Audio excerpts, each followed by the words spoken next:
So like the thing like about some of the tracks that like have kind of blown up, like I never know what people are going to resonate with. You know, if you were going to ask me, okay, out of this 20 something tracks on this Celeste soundtrack, you know, are people going to explode over this really succinct, cool boss theme? You know, that's like maybe a reasonable like 4 minutes or so, or are they going to go nuts over the ridiculously epic multi-part 9.5 minute track that covers every single piece of music in a single level? Like I would never expect like Resurrections to like resonate in the way that it did, because it's everything that they say singles shouldn't be. Hello, everybody. We're here today with Lena Raine. And Lena, for those 2 people in the audience who haven't heard your name, would you like to introduce yourself? Sure. I'm Lena Raine, and I'm a composer. I've done the music for a little game called Celeste that you may have heard of. I also worked on Guild Wars 2 for a number of years. I was actually both a game designer and a composer on that game. And then I've done some stuff for Minecraft, another little game you might have heard of. And then most recently did the world map music for Sackboy: A Big Adventure, which came out late last year. And currently working on, well, not done working and ready to release Chicory: A Colorful Tale. Yeah, I'm so on one side. I'm sure people have heard you, and I'm feeling a bit guilty because like I haven't really played Celeste yet. There's so many games on my backlog that I haven't played, like incredible games like Celeste, but also like Metal Gear Solid or something. And people are like, "Oh my god, you're not a real gamer." And now I'm sitting, across the person who composed Celeste and gave life to this world that people loved so much. And I'm feeling stupid for that. So sorry if I'm, but I heard the music.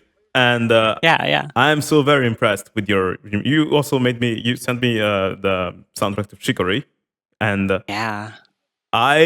you told me, oh, it's very long, and I was like, okay. I wanted to listen to it before the podcast, but I was like, I'm just gonna listen to a few tracks here and there if it's very long, and it actually is one of the longest soundtracks I've seen for a game. Like it's like you don't see that amount of music often.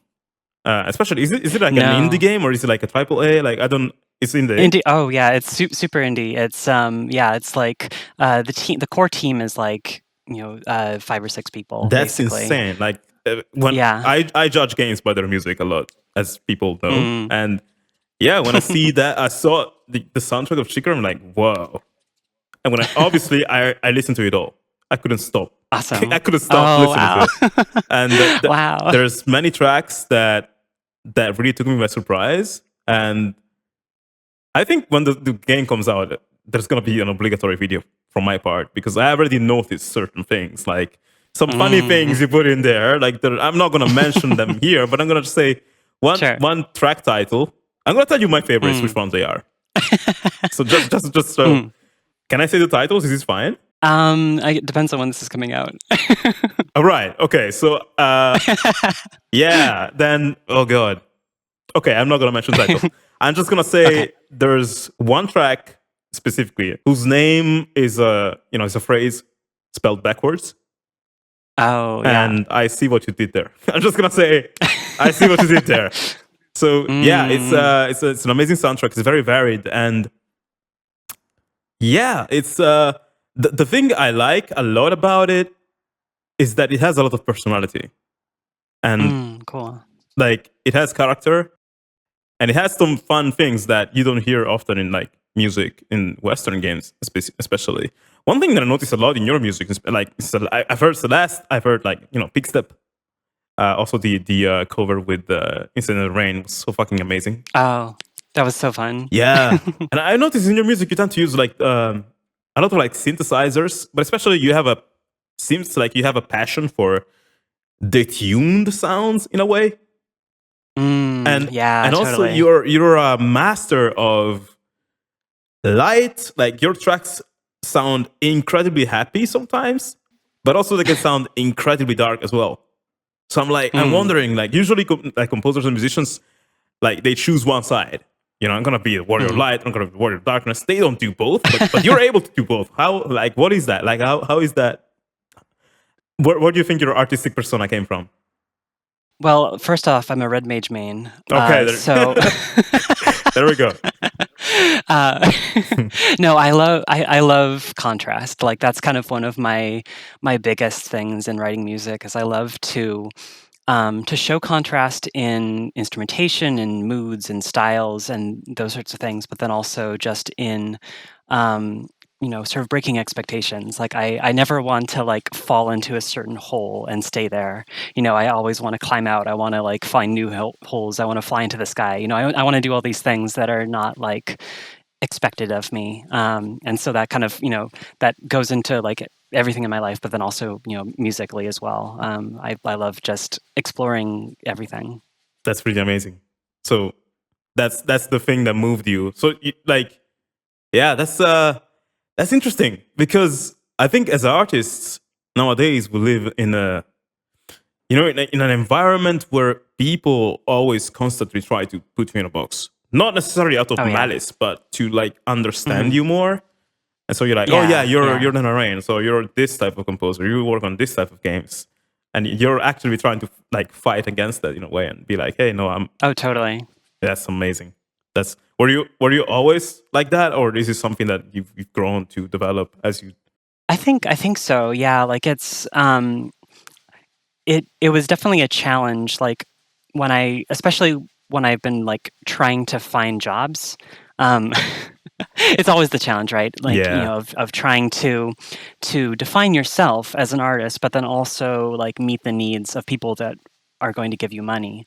Um, and so for me, like the challenge came from um, when I was in college because I went to school for music. I went to Cornish here in Seattle, and um, at the time, the music program was very kind of constricting in a lot of ways. There was kind of two main tracks, right?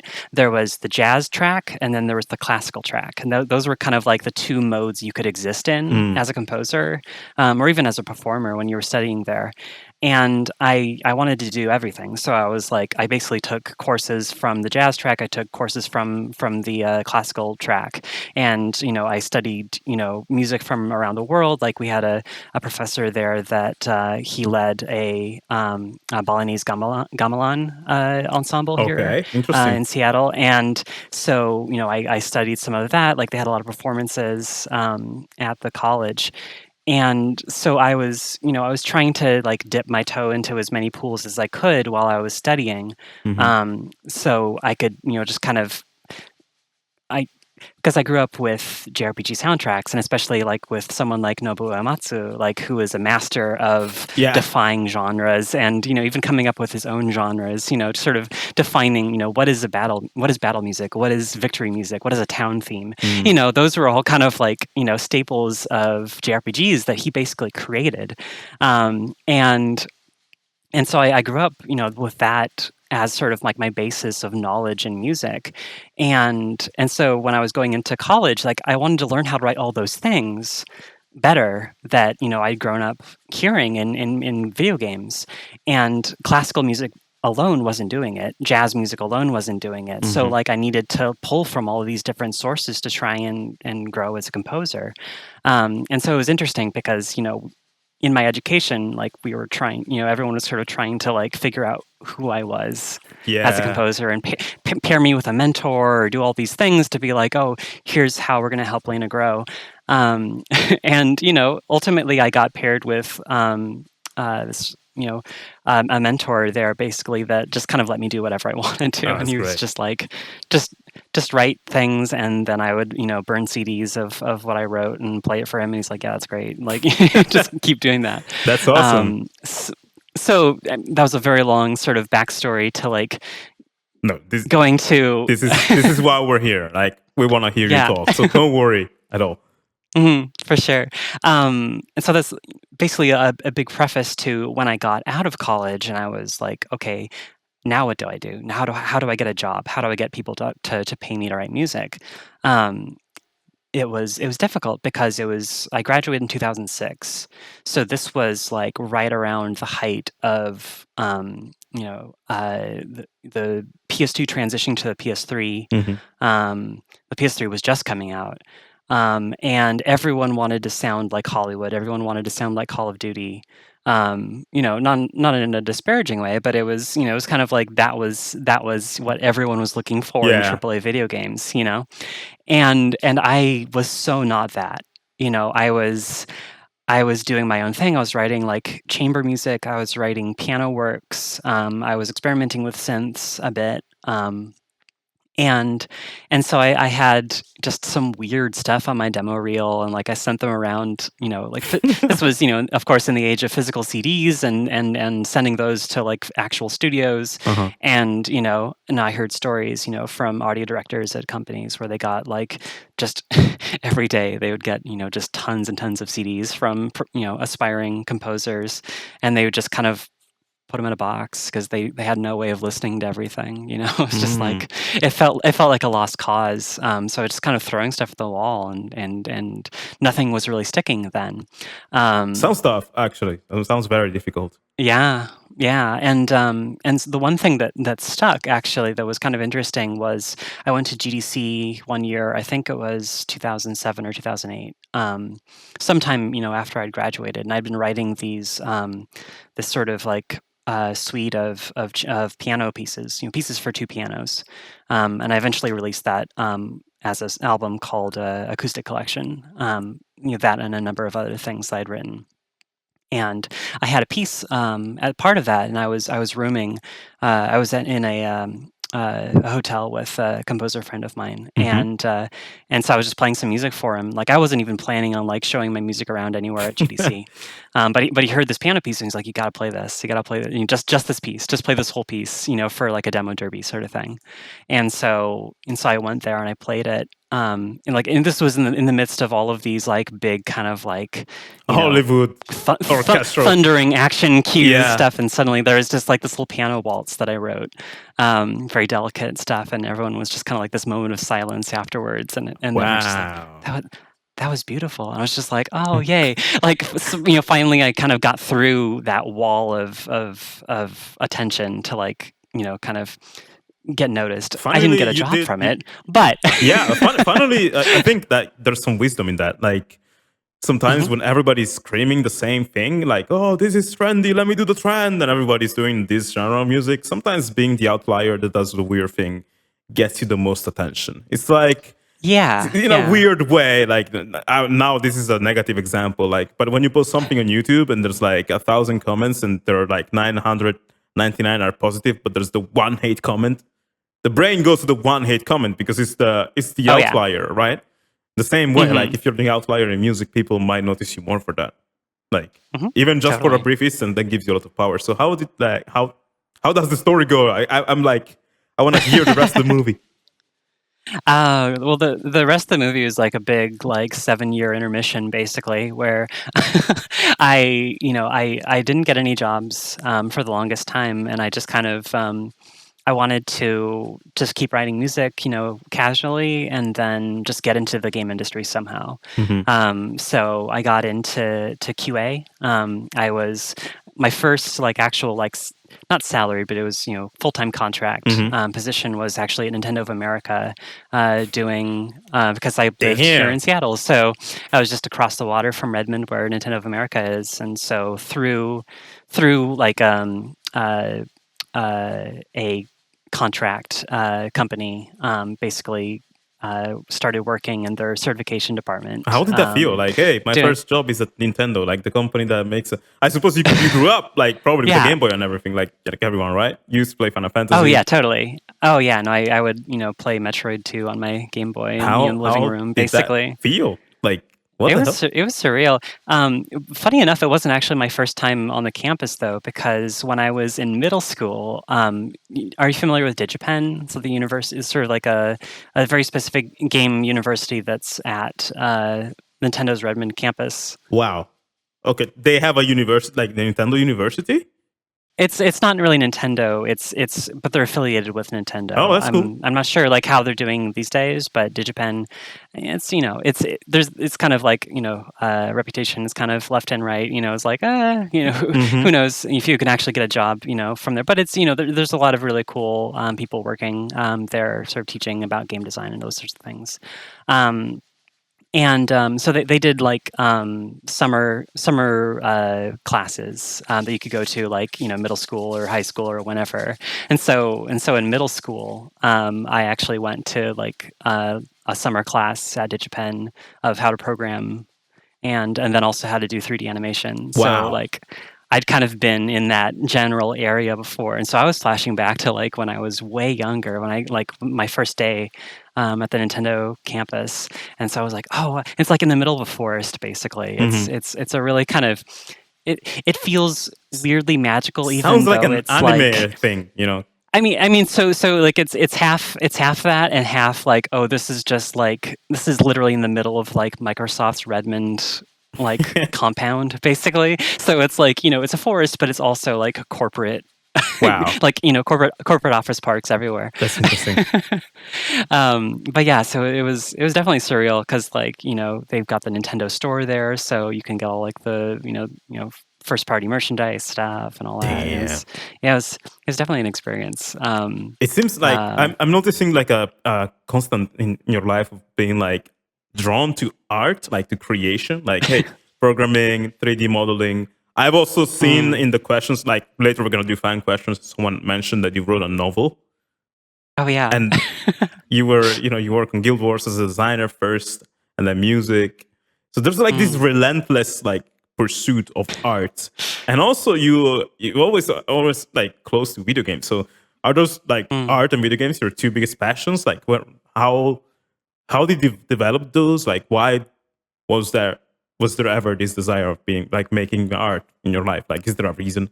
Like where did that come from? Yeah, I think it's probably my family. My family was all artists, basically. Mm, My dad was a violinist. He played damn. in pubs. He did he did like a lot of like country western music, and then also did sound design for theater. And so he had like a studio in the basement with a whole bunch of synths and like reel to reel recording tape and all that So stuff. And so when he saw you grow up and becoming obsessed with being a musician, did you feel proud, or was he like, "I'm so sorry that I gave this to you, kid. Like now you have to deal with this as well." I think he's proud of me. Yeah, I think safe to say, that is and amazing.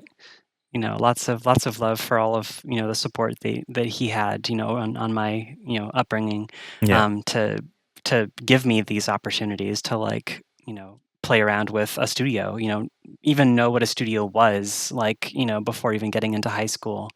Um, and I got to tag along to like recording sessions for his albums at like these Wow. like professional recording studios that like Nirvana recorded at. All these bands Damn. in Seattle, like the whole grunge scene basically was recording in these studios that my dad would take me to, and they completely reeked of cigarettes and all Yeah. that stuff. Maybe that's where the darkness in your music comes from. Did you ever It's the meet like darkness, yes. some people from the grunge industry, like when you were young? No, not really. So It was you, it's it was one of those things where like maybe like a recording art, or like a recording engineer that had worked with yeah. a band, but not I didn't run into any bands specifically because I was off in my own world. Like I really had a very tenuous connection to reality when I was growing up. I see. Um, That's but amazing. uh, but but I still I very much enjoyed like seeing what a recording studio was and like getting to do that. And then my mom,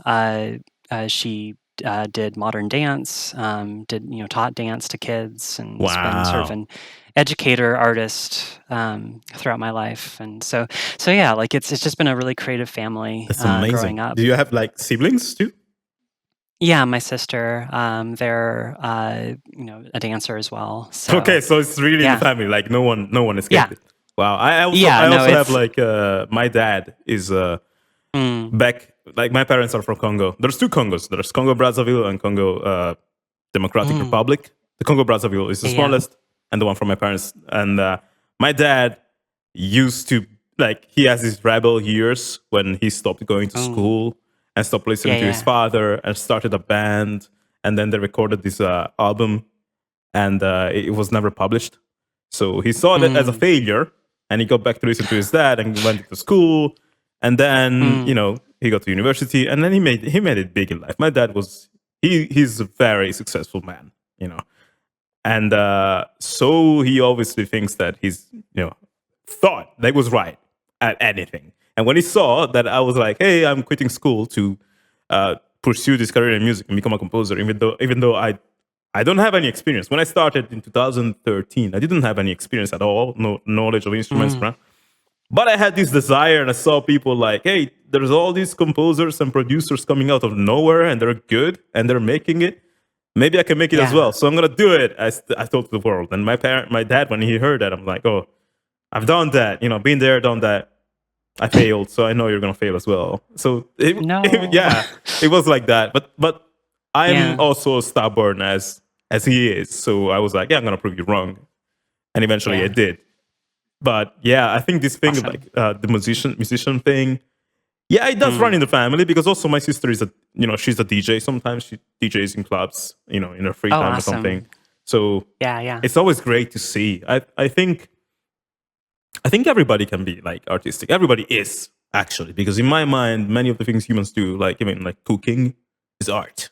Mm. You know, Yeah, and absolutely. simply like probably some place like some families create the environment where they make the kids feel like, hey, it's okay to like embrace it fully and just make a career out of it, or like let it become a pillar of your Yeah. life. So I'm so happy to hear it was the case for you. Yeah, like, I think it's, it should be the case more often, Yeah, because like, that's one of the things that I feel is kind of a lot of modern society is kind of lost, is that drive to not, to pursue art, not to make a career out of it even, but just, yeah, because we are creative species, we thrive when we are expressing ourselves through creativity. And so, absolutely. that should just be something everyone does. You don't have to, make a career out of it. Just do it. I wish more people heard this specifically, like, hey, you don't have to Mm, make a career out of it, because that puts a lot of yeah. pressure on the shoulders of, like, especially on art itself. Like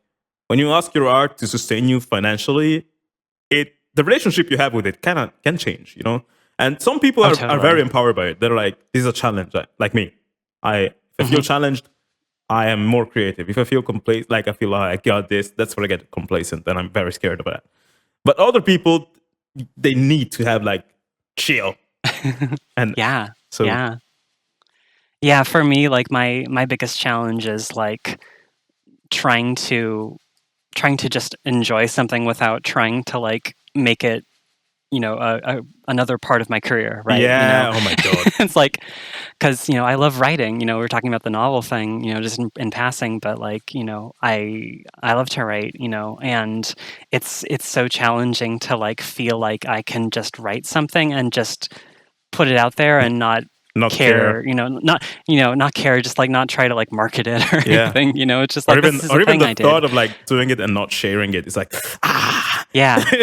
No, yeah, like sitting on something and not actually like putting it on Twitter or whatever. Like, how Yeah. dare? It's tough. Well, because like Gotta make content. there's something to be said about that. Like, yeah, on one way you're Yeah. like, I want to feel gratified by people giving me attention, but in another way, there's the light, or like the light, the bright side of you, who's like, I think what Mm, I made here is something that can make someone else's day. Is this pieces yeah. of art that I created can change someone's life a little bit, make them feel a bit Mm, more understood or something. So I want to put it out there for them. yeah. So it's Yeah. always like these two voices, like the Hmm. ego and the actual, like, someone that wants to help others. And yeah, like, what I'm wondering, what are your favorite like book authors, and in general, and your Oh favorite goodness. books maybe. Some of my favorite books recently. I really liked the Area X trilogy by Vandermeer. Shoot, no. Like, okay. So let me just Is that like a before I start fantasy? But no, before I start like naming things, I need to clarify that I have a really bad memory for like specifics when I'm trying to like recall them. So like I will know something by heart, but then at the moment that I'm trying to think about it, I will completely blank on it. Jeff Vandermeer. Okay. Um, so bear with me if I'm suddenly like drawing for It's like fine. straws and not finding any. Um, We can also but yeah, edit, like, we can also edit it if it gets really bad, but I don't think it's gonna be fine. Yeah, so Area X Trilogy is the movie Annihilation was based on the first book, Annihilation, and then there's Authority and Acceptance are the other two books in the trilogy, and those just some really fascinating, just kind of like weird, like I don't know, like psychological horror, I guess, in some places, but then also kind of like a weird sci-fi speculative fiction sort of thing. Interesting. It's really fun. I like it a lot. There was a book called The Girl in the Road that was a big favorite of mine when it came out a number of years ago. And again, I have to Google the book to find the author name It's because fine. it's not coming People to me. can Google at home. That's fine. But yeah, it's this fascinating sci-fi story that sort of takes place primarily on this like literal road that is built across the ocean, and it's a really interesting sci-fi story that gets Okay. really sort of psychological into. I like things that are psychological. Yeah. Have you ever seen Psychopath? Oh, Psychopaths. Okay, yeah, Psychopath. yeah, yeah. If you like sci-fi and psychological stuff, Mm, mm, Psychopaths, which kind of sounds like psychopath, but it's right. Psychopaths. That never actually occurred to me until you said it out loud. I was like, oh, it does sound like Yeah, Psychopath. me neither. I watched the whole thing, and then after a while, I was Yeah, talking yeah. to it with a friend. I'm like, oh, but Oh, it's right. it's it's uh, it's pretty dope. Like it makes you really Cool. like reflect a lot on the world and the future and stuff. I think you would like it. Mm, yeah, yeah. No, like interesting psychological stuff, sci-fi, all of especially like just the really like kind of um, I don't know, weird, not weird sci-fi, but like sci-fi that involves like the brain and that kind of stuff. Like, I mean, I wrote a visual novel called Escape that is very much about like AI and sort of psychology and like how the brain functions, how you conceive of identity, those sorts of things. Damn. Um, those are all big interests of mine. Like I love Ghost in the Shell. Like that's like a Yeah. anime series. Like Standalone Complex is like one of my favorite animes because it's just it's so good. And then the score by Yoko Kanno Yeah. obviously is legendary. So Yeah. It's yeah, yeah. otherworldly in a way, and it's those forms of media that beg questions that you would find elsewhere, and Mm. yeah, it's pretty cool. And when did you create Esk? Like, how old were you when you did that? When I wrote it, it was in 2012 actually. So it was a while ago when I actually like wrote the manuscript for it because Mhm. I had written it as just kind of not even like intending it to make it an interactive novel sort of thing. But then I revisited it in the last year of Celeste development. Actually, we were kind of winding down on that game in 2017 because it released it in 2018. Mhm. Um, and so I was like playing around with Game Maker because I wanted to see, if I could program as well as code thing or script Just things. make all types of arts. Yeah, just make everything. Yeah. And so I was kind of figuring out like how to create a sort of real-time typing, like fake typing interface Mhm. to emulate like old text-based role-playing servers like Mux and Muds and that sort of stuff. And so I essentially took a dialogue system where it was like, hey, when you like have a dialogue bubble on screen, it kind of types out the words, Mhm. to fill in the bubble. And so I was like, what if instead of automatically typing it out, it waited for you to press keys so it looked like you were typing it out? So I basically made this system where it approximates you just kind of mashing on the keyboard and it types out a line of text as if you're writing it, and then you can send it to chat. And so you're kind of having this virtual interaction with these other characters in a That's text-based interesting. role-playing server. And so I worked on that for a couple. I think it was a little over a year that I worked on it, and then released that in 2018. Damn. But literally like the summer after Celeste came out, so I was just Do like, you, hey, and here's the thing I made. so how like you?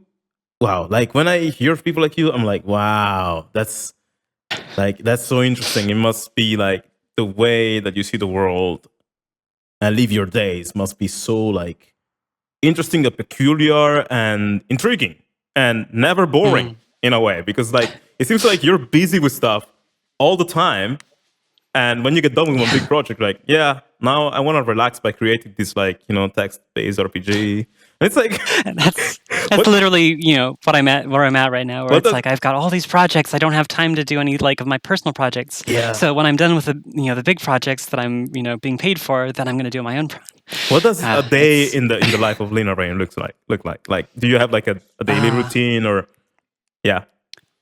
I try to keep to a normal schedule, like especially like I work at home because I'm freelance, but then also COVID and everything. But it hasn't really changed my usual like working patterns because I'm here, I'm at my studio, and so I try to keep to a normal normal like 9 to 5 kind of workday, just so that I can set boundaries for myself of like, okay, it's after work hours, so I can feel okay about relaxing. Because I definitely have a complex where like if I'm not being actively productive at any time, Oh I'm my just like, oh, god, I'm wasting my life. tell me about it. So, It's so same, I same.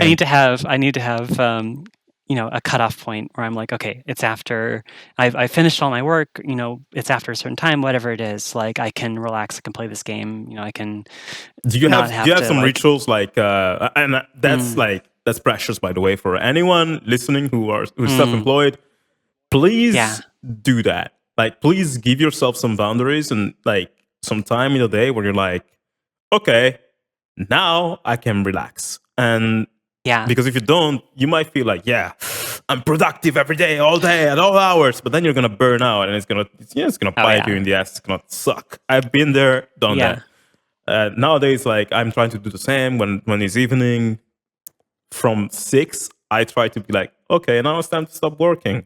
And then I find myself hmm writing a fucking bass riff and learning it and making a video and posting on Twitter. And it's like 8. I'm like, yeah, now I should eat, Whoops. and that's where and maybe I eat and I stop. On the Yeah, bad nights, it goes up until 9 or something.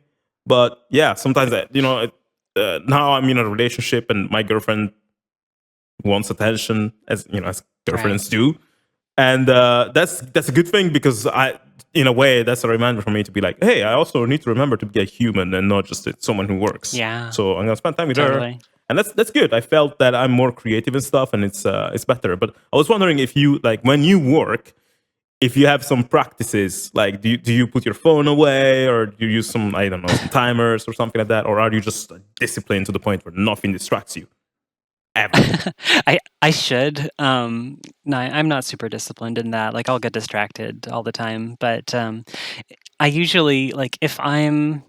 It depends, if I'm in the flow, like if I have a singular goal like in mind of like I have all of these ideas in my head for this one piece of music and I need to get them out now or else I'm going to forget them later. Yeah. Like that drive keeps me going. Like that'll keep me on a project and and see that through. And sometimes, maybe that'll take me into the evening, who knows. But yeah, like I can really get on those kind of like stretches of really being inspired by something to the point of just continue on it like that. Oh yeah. But then, there's definitely days where, I'm not feeling it. I'm just kind of plinking around on the keyboard and like nothing's really like sinking in. So maybe I'll like get on Twitter and just kind of like, write some tweets of like, my creative process or something, like it's kind of all working in Hmm. some way.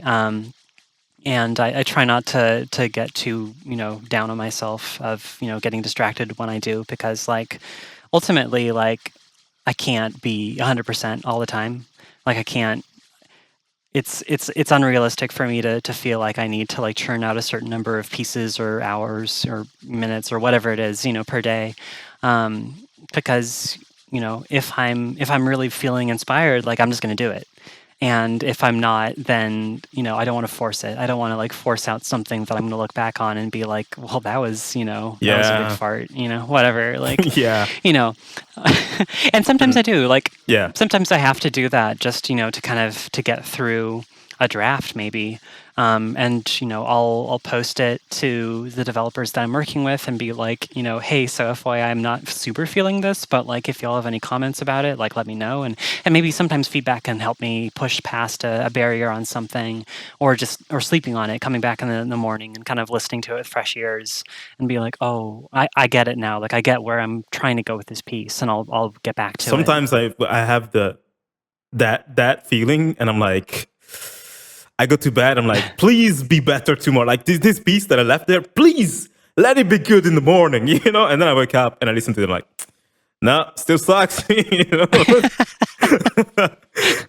you have like? But sometimes we tend to be our own worst critics. Sometimes. Totally. So did you have some tracks that you made for games that you were like, oh, I'm not feeling this one, but then the developers were like, oh, wow, this is a banger, or maybe the fans were like, oh my god, this is amazing, but you were like, ah.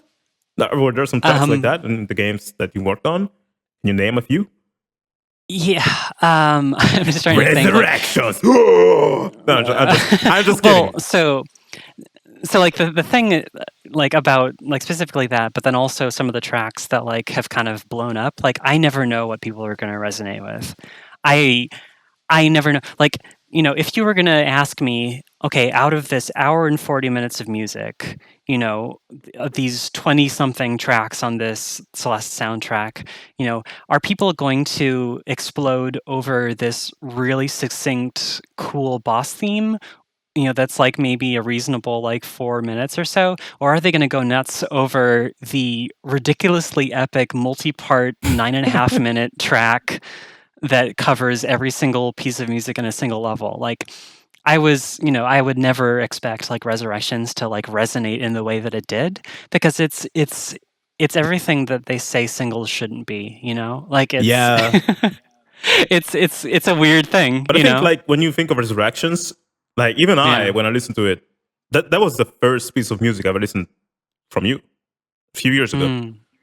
Because it popped up in my YouTube or something, and I was like, why does this have like 1 million views? Like it only says, I think that the title was like Lena Raine Resurrections or something, or Celeste Resurrections. Yeah. It was very simple. The cover was not clickbait. It was just, Celeste. And I was like, what is this? Let me listen to it. And I'm like, yeah, whoa, this is a freaking journey. Like this tells a whole story, and I feel like I need to like dive deep in the game to understand it. And when I think when you consider like a track like Resurrections, I don't think its success is based only on the track itself, but also on the whole experience of the whole soundtrack that led up to that moment. So probably people it's the resonation with that. But there's also like people that have just kind of, it's because it's done so many numbers on Spotify, like it'll just show up in people's discovery feeds. Oh yeah. And people will come to me being like, I played Celeste because I heard Resurrection show up on because my Spotify feed.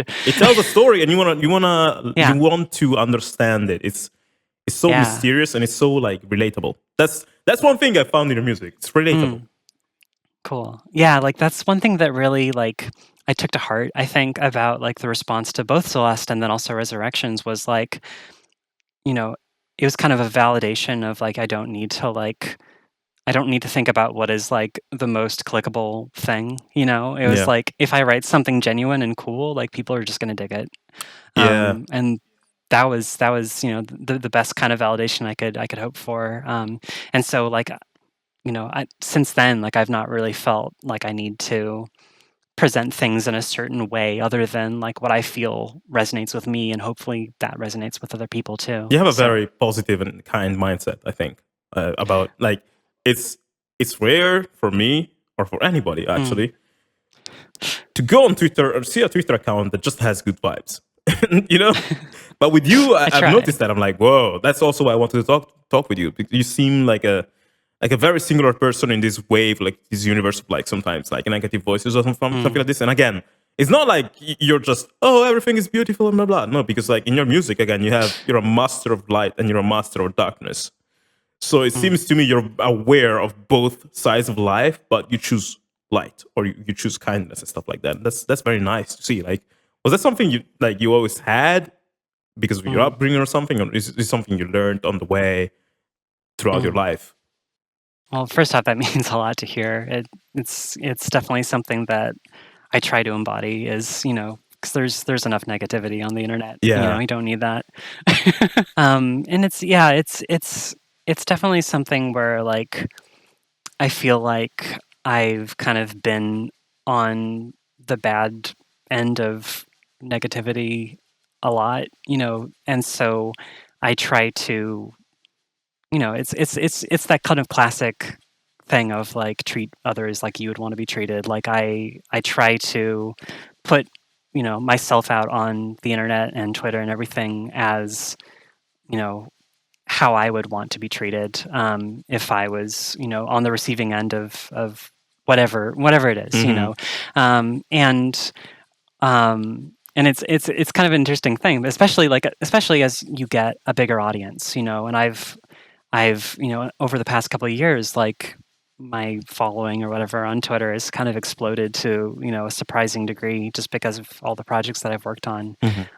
I'm grateful for that, but it's also like very humbling because it's like I can't really say a lot of negative things. Even if I Yeah, wanted to, I you couldn't don't really wanna. say. Yeah, I couldn't really put anyone on blast without them hearing about it. but here's It would get to them. yeah. That's That's the true. thing that Like, I've learned over the years, especially as like my following's kind of gotten bigger, is like uh I've had, even well-meaning criticism of just like, I'll not at anyone, I'll not like, bring them directly into a conversation, but hmm I'll say something of like, this was kind of disappointing to me, like this didn't really click with me, and and just then like the kind of, putting audience it out there.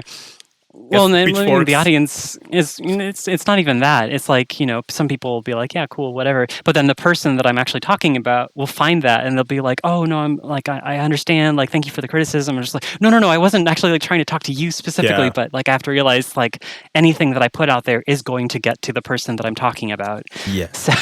I wish more people understood this, and yeah.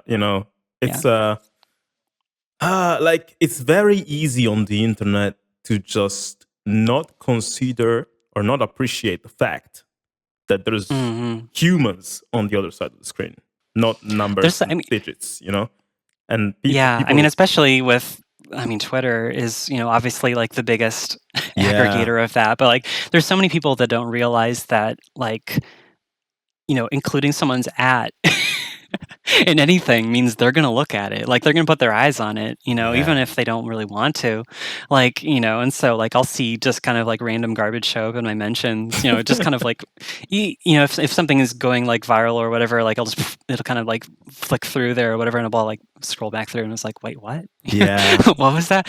And, I'll still see it. And so, like, some people have like some really, Yeah, sometimes some, I see people, like I've seen people talk shit about me without even adding, like without yeah. even tagging or whatever.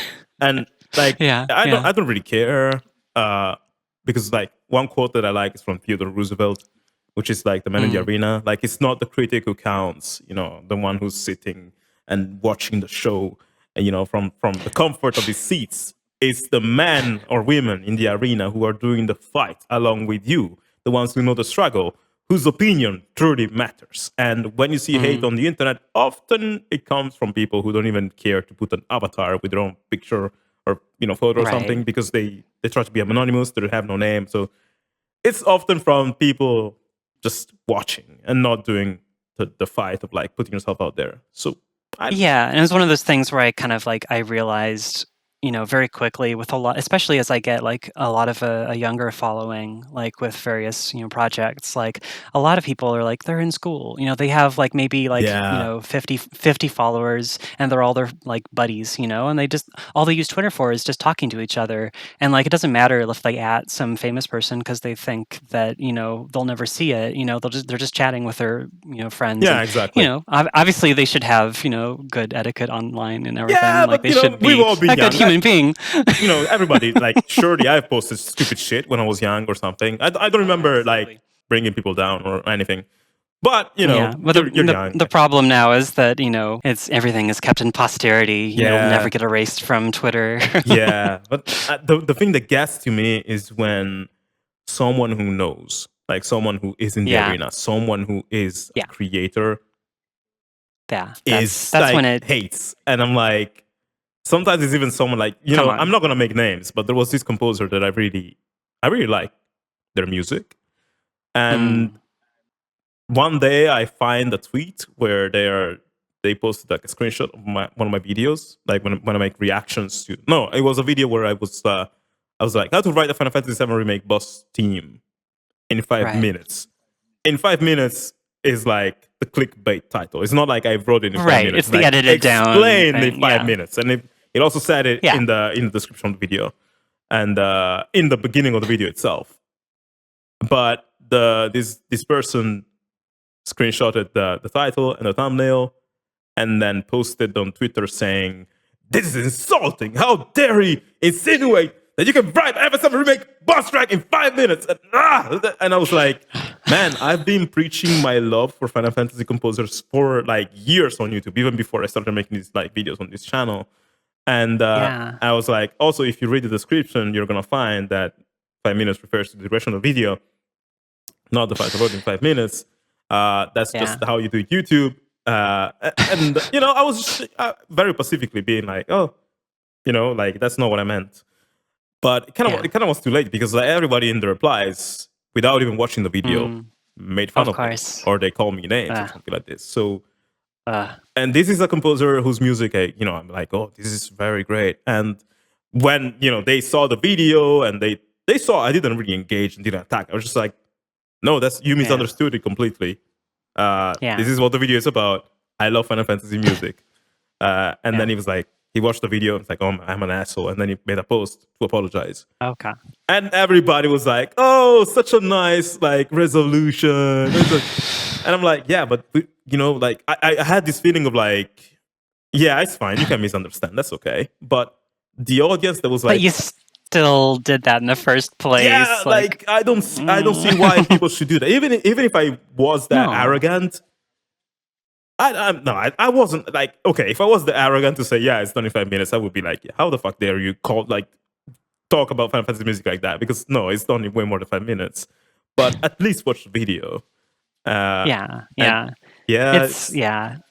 People just don't think sometimes. People don't think, and maybe it just kind of shows a side of someone that you don't really want to jive with. So. Yeah, and I wish that like that's the only time when criticism can get to me. Not because I feel attacked, but sometimes I maybe just feel like sad, because I'm like, I know I have a strong like thick skin or whatever. I got a lot of hate in the past, and I rose above it many times. I don't fucking care.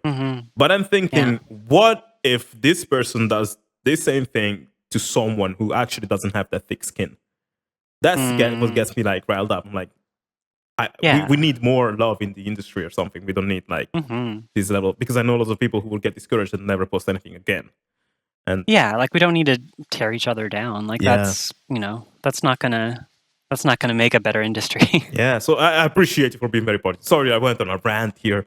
Oh, it's this all is good. About you. But one thing I wanted to ask you is like, in regards to your music, one thing I noticed besides the use of like the tuned sounds that you like a lot, which again, I think that still gravitates towards the sense of like light and darkness, having both of them, because the tune is like, it's ambiguous. It's like, oh, it's interesting.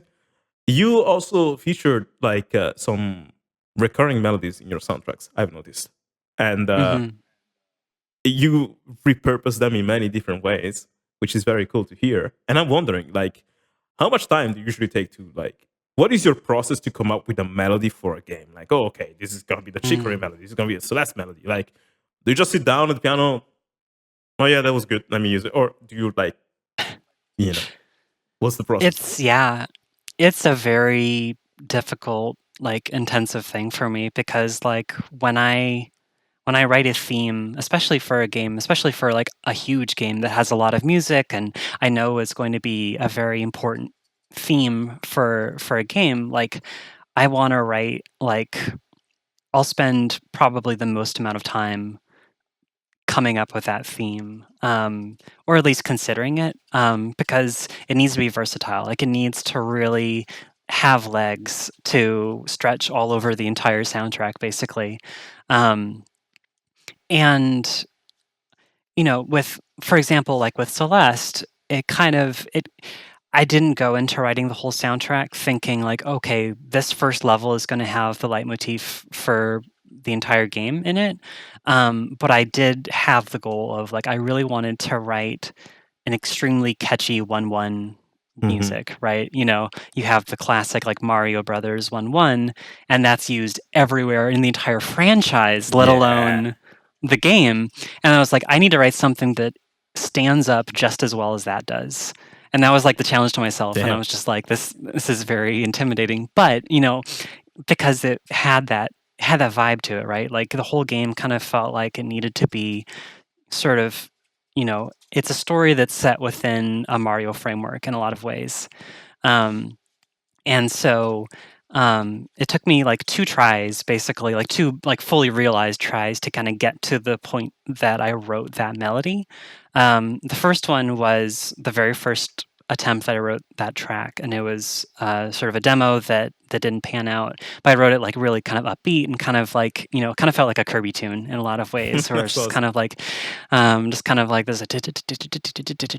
like this driving backbeat, and like so the original melody before it turned into what it became was like da da da da da da da da da da da da da da. It's just like this sort of driving thing. Kirby theme, yeah. Or something like that. Yeah, and like it sounds like a Kirby or Star Wars, or maybe those two together, like very epic. Very, just kind of like energetic and just like, okay, let's go on an adventure sort of thing. Yeah. And so I got the feedback from Maddie at the time of like, this is really good, but it needs more space. Like it needs more of, Celeste as a concept was more about like rock climbing, where you're on a face of a cliff and you're looking at your route, right? And you're like, you're kind of like, you're spending some time in your head before you actually execute on your platforming. And so it's less about like, it's not a Sonic pace. It's not a Kirby pace of just like, let's go through this level. It's, okay, now I'm going to climb over here. Okay, next screen. Okay, let's go this way. And so you kind of have that sense of time, kind of pacing yourself. Right. And so that's when I took what originally was da ba da da da da da da, and so it became da da da da da da da da da da da, and so like has a lot of those kind of like little gaps of like considering like your next steps. That's amazing. As you're going up the mountain. And so I made it very kind of, and I was intentionally shaping it because I like musical metaphors and everything. Yeah. Like I'll think about this way too much, in just like the shower or wherever I am, like thinking about music. That's very interesting. And like, it's always very interesting to like listen to a song and realizing that many of the things are very intentional, like you just described, like the pauses represent this aspect of the game. When people hear, sometimes when I make my like reaction videos, I try to figure that out on the spot or something. I wish people could understand music more, because then they would realize what makes video game music special, which begs the question. I want to ask you the question. What for you makes video game music special? If it is special and at all for you. Maybe you're like, no, all music is great, same level. Like, if that's your answer, that's fine. But if it's special for you, then why? Oh, just dedicated my entire life to a thing. It's not special. Yeah, no, I don't. You never know though, because sometimes people are like, "Hey, I'm a huge metalhead. Actually, I would love to have a metal band rather than being a composer." There's people like that, and I'm like, "That's fine." Yeah. It's like obviously, video game music means the world to me. Like it's kind of it's why I'm here. It's why I'm being creative in the first place, is because I fell in love with video games growing up and wanted to be a part of that in some way. And yeah, it's kind of a multifaceted thing in a lot of ways, because video games are an experiential score. And that's something that I think sets them apart from any other genre, or not genre, but like any other form of music, because it's music that you get to experience, And that's kind of magical to me. Like the fact that you can be, embodying a character or whatever it is in a video game, reading something, and then the music is scoring it's scoring what you're doing. Yeah.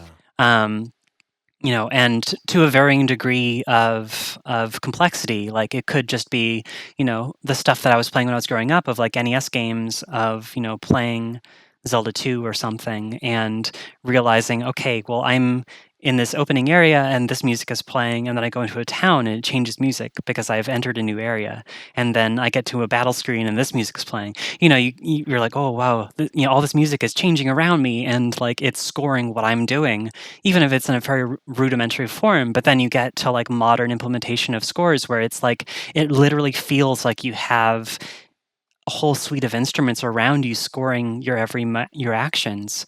And I think that's a way of experiencing music that is wholly unique to games, outside of like maybe like installation art or something like that. Where you know live music can feel like that, but you're still in the audience. Like they're just playing a set to you. And I think live music is amazing for that experiential aspect of being there for music. But there's something special about having video game music paying attention to you. Yeah, I think also like You the player. the context also, like when you're at the live show, you are there to see an event along with thousands of Mm. people. And it's great Yeah. because you feel part of a big family, and it's like we're all Yeah, it's here a for the same social thing. But when thing. you're playing a Yeah. game from the comfort of your living room, or maybe under the sheets with a Game Boy or something, that's your world. Yeah. Like it's just Yeah. you You're lose yourself. right there. Yeah, and then the Yeah. world envelops you. It's like, hey, Mhm. yeah, this is how you're feeling now, right? Here's the music, and yeah, Yeah. that's definitely, I agree with that completely. And Mhm. also sometimes it makes you like the cool thing about video games is that they can also make you understand the perspective of people who are completely different from you. Like maybe like Yeah, I think of totally. Bloodborne. Like I would never Mm. relate to a character who loses his sanity and becomes a beast. Like like that's Sure. not something that I can live in my life. But when I hear, like when I'm fighting this character in Bloodborne and I hear the music and stuff, I can feel the way they feel, even though Mm. that their experience will never happen on planet Earth. The game still makes me relate so much because of like the graphical input, and the music, and the voiceover. And so games, yeah, they transport you to a whole different world. And yeah, Mhm. that's so cool. And it's Yeah. yeah, it's the other sort of facet of it that I find really like really interesting to me is that it's it's like long form composition in a way more just engulfing manner than even an album or like a concert work or something. Like when you're writing something, like in the case of Chicory, like a 2.5 hour soundtrack, you're writing something that is this whole experience with all of these different themes that are telling a story, as even if just for background music for an area, like it's adding something to the story, and so you're able to really just go into this whole other world, and write music that relates to music you heard, you know 10 hours ago. Yeah. Like if you're playing the game, you can make all of this, kind of self-referential stuff that you can't do in a linear storytelling medium. Yeah. Or, yeah, if you do it in an album, people might think that you're lazy. Like, oh, I heard this melody Oh, before. you Come just on. But whatever. yeah, but in games, people understand it more. Yeah, yeah. You hear the melody coming back, and you're like, oh shit. Yeah. I mean, it's kind of like why I like really long anime series too, of Mm. like shonen anime, where you get like this giant huge Oh arc or my something, god. and then you get to the final battle and they start playing the original opening theme Yeah. from Oh like the first god. episode, When that and you're happens, like, yeah, you're gonna cry. emotions. It's so Yeah, yeah. beautiful. It's the same vibes. Yeah. Like just I love Damn, callbacks. and I never thought about that. So you seem Yeah. to like, we were talking before and about that you've been in Japan, and me Mm, too and stuff, but you seem to really like the Japanese culture in general. And we were sure. talking on Twitter the other day. You said like we were talking about the struggle of like liking the JRPG sound and trying to bring that in Western games. and Mm. I'm doing the opposite, where I used to make music for movie trailers, so I learned the big Hollywood sound or something, and I'm trying to Yeah. bring that in games in a way. And I like the Mhm. Japanese sound as well. So my like just like you, actually, I like the idea of like not being put in a box, which is why when Mhm. people tell me, "Oh, you're the bass guy," I'm like, no. I appreciate Not I just. appreciate the fact that you know me from my bass, but I'm Yeah. not the bass guy. And when people tell me, "Oh, you're the trailer guy," I appreciate the fact that you know from the trailers, but I'm also a guy who makes tutorials, make orchestration, make this, blah blah blah. And I like the Yeah, idea of I get this. putting everything together. So Yeah, exactly. And that's the thing too of like I get that, also just like with, people, for years it was like, "Oh, you did Celeste." I'm like, "I've done a lot of things other than yeah, that my too." God, It's like, it's the point of reference. People always come to you with a point of reference. Like that's kind of how they, they're searching back in their brains of like, "How do I know you? All right, it's this one thing." But then they can start to appreciate everything else that you've done. But for me, like, yeah, it was like, Celeste, Celeste, Celeste. And then now, like, in the past year or so, it's always like Pigstep, Pigstep, Pigstep. how did you like? How did you? I want to ask about Pete Step, but I don't know what to ask. Like, how was it to like? How did you come up with the thing, like with the track? How was the experience of working with the Minecraft Mm. team? That was actually a question people had, like in the Oh, that's fan right. questions. Yeah. How did that come to Yeah. be? Um, yeah, Minecraft was a thing that was totally unexpected. I was actually I was in Japan at the time, and I got an email through my Bandcamp contact page. Wow. It was an email from one of the Mojang guys, like through Bandcamp, and I was just like, well, like I was really suspicious at first. I was like, why are they contacting me through Bandcamp? Yeah. But there was literally like, like I think the email header was something like new music for Minecraft, and I was like, this can't be real. What? Why would they talk to me about that? That seems silly. Um, and but no, it was actually real. And I actually had to like kind of do like a little like demo because they were getting in touch with a number of composers. Hmm.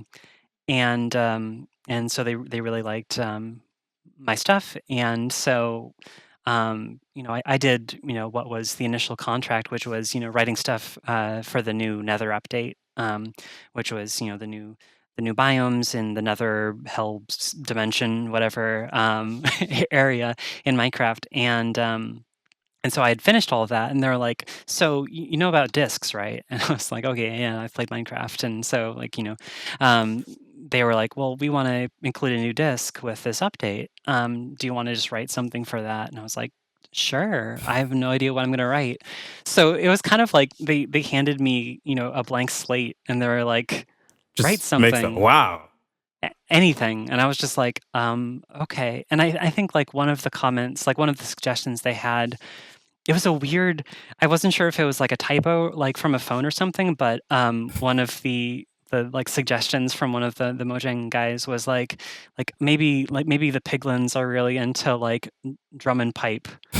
And I was like drum and bass, but like a pipe. And I was Okay. like, that's a weird prompt. But I was like, what if they were really into D&B? And I was like, Wow. and so I just kind of like started like brainstorming of like, what would like a Piglin's like pop music kind of sound like? Um, That's and so I amazing. started pulling it, and so like, and then like my other point of reference that I was like super inspired from, because this was, I think, when I was like getting really excited for FF7 Remake coming out. Hmm. One of my very favorite tracks from the original Final Fantasy VII is Under the Rotting Pizza. Oh yeah, that's a good Um, one.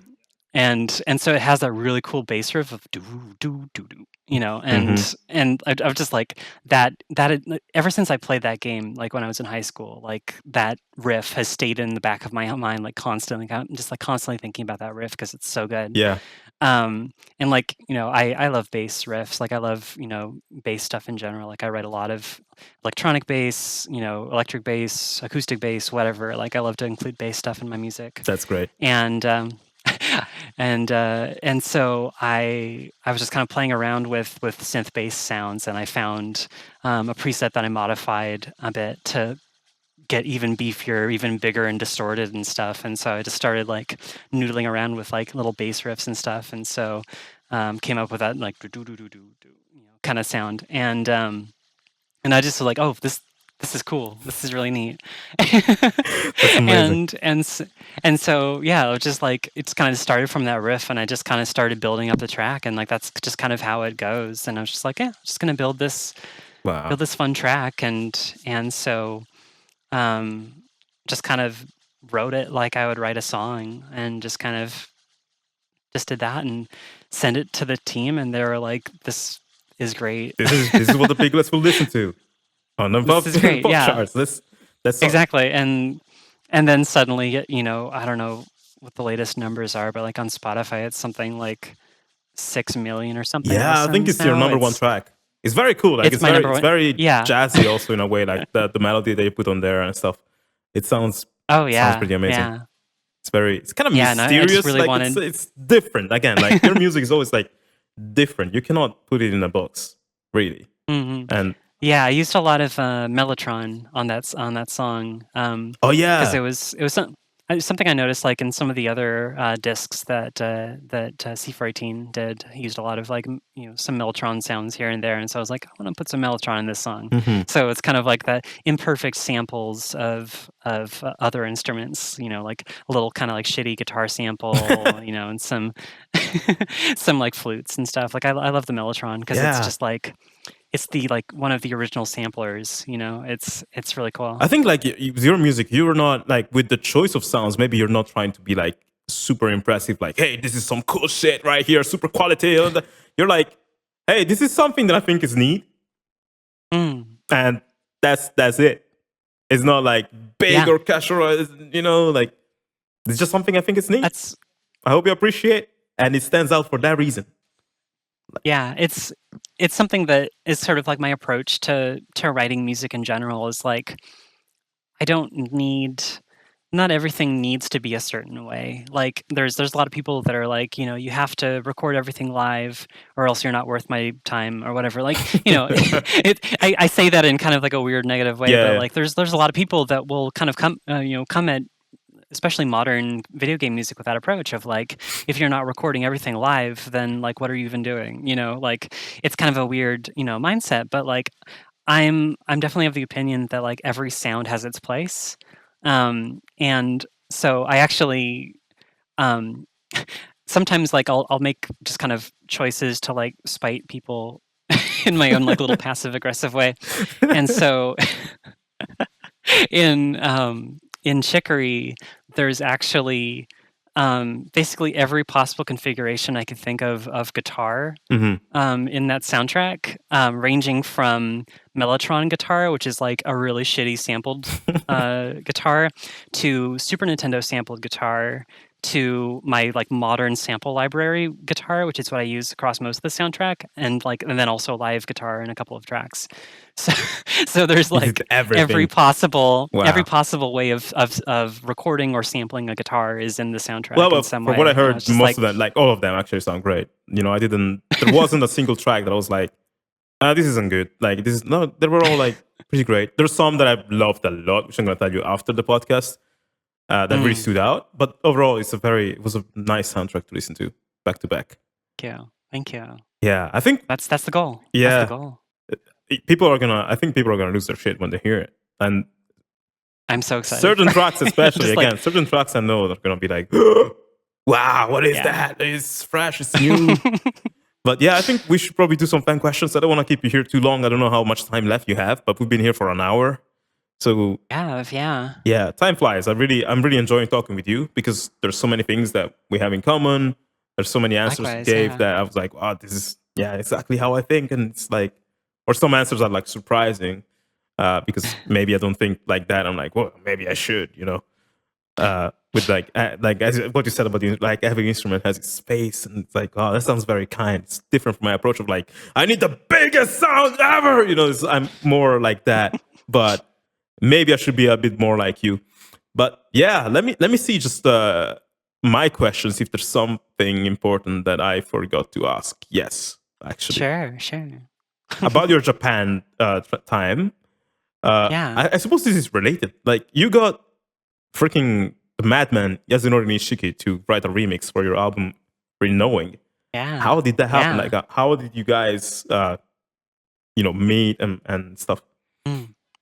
So that actually was a fun coincidence because both of our like sort of breakout hits happened in the same year.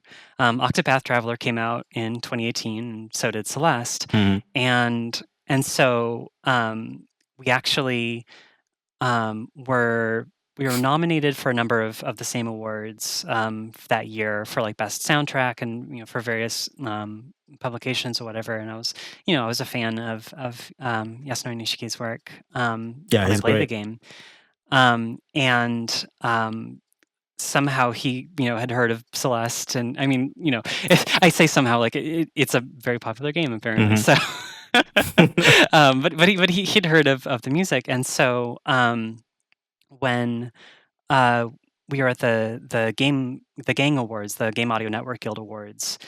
He wasn't there, but his wife was, and so we actually tied for an audience voted award from MagFest. So we basically both won the same award in the Mm. same event show, and so I was there, in person to accept my award, and just kind of gave a shout out to him because I was just like, this is his soundtrack is amazing Yeah. also, and like so honored to like share this award with him. And so I chatted with his wife after the award ceremony, and she passed along a message to Nishiki-san, and so we just started like 'cause I don't speak super great Japanese, and Nishiki-san doesn't speak super great English just yet. So like we're both learning each other's languages and sort of like using Google Translate and Yeah. all these things to kind of like try and bridge the gap. But we started like DMing each other, and so when I was in Japan, my wife and we went to visit Tokyo a couple of times, which is where he's located.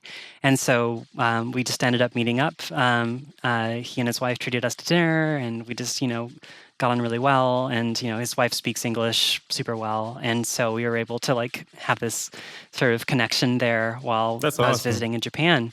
And so, yeah, like one of the last nights that I was there before I had to head back to Seattle, I was just like, it would be, amazing if you would like do a remix for this album that I'm have coming out. And he was like, yeah, no, totally, that would be awesome.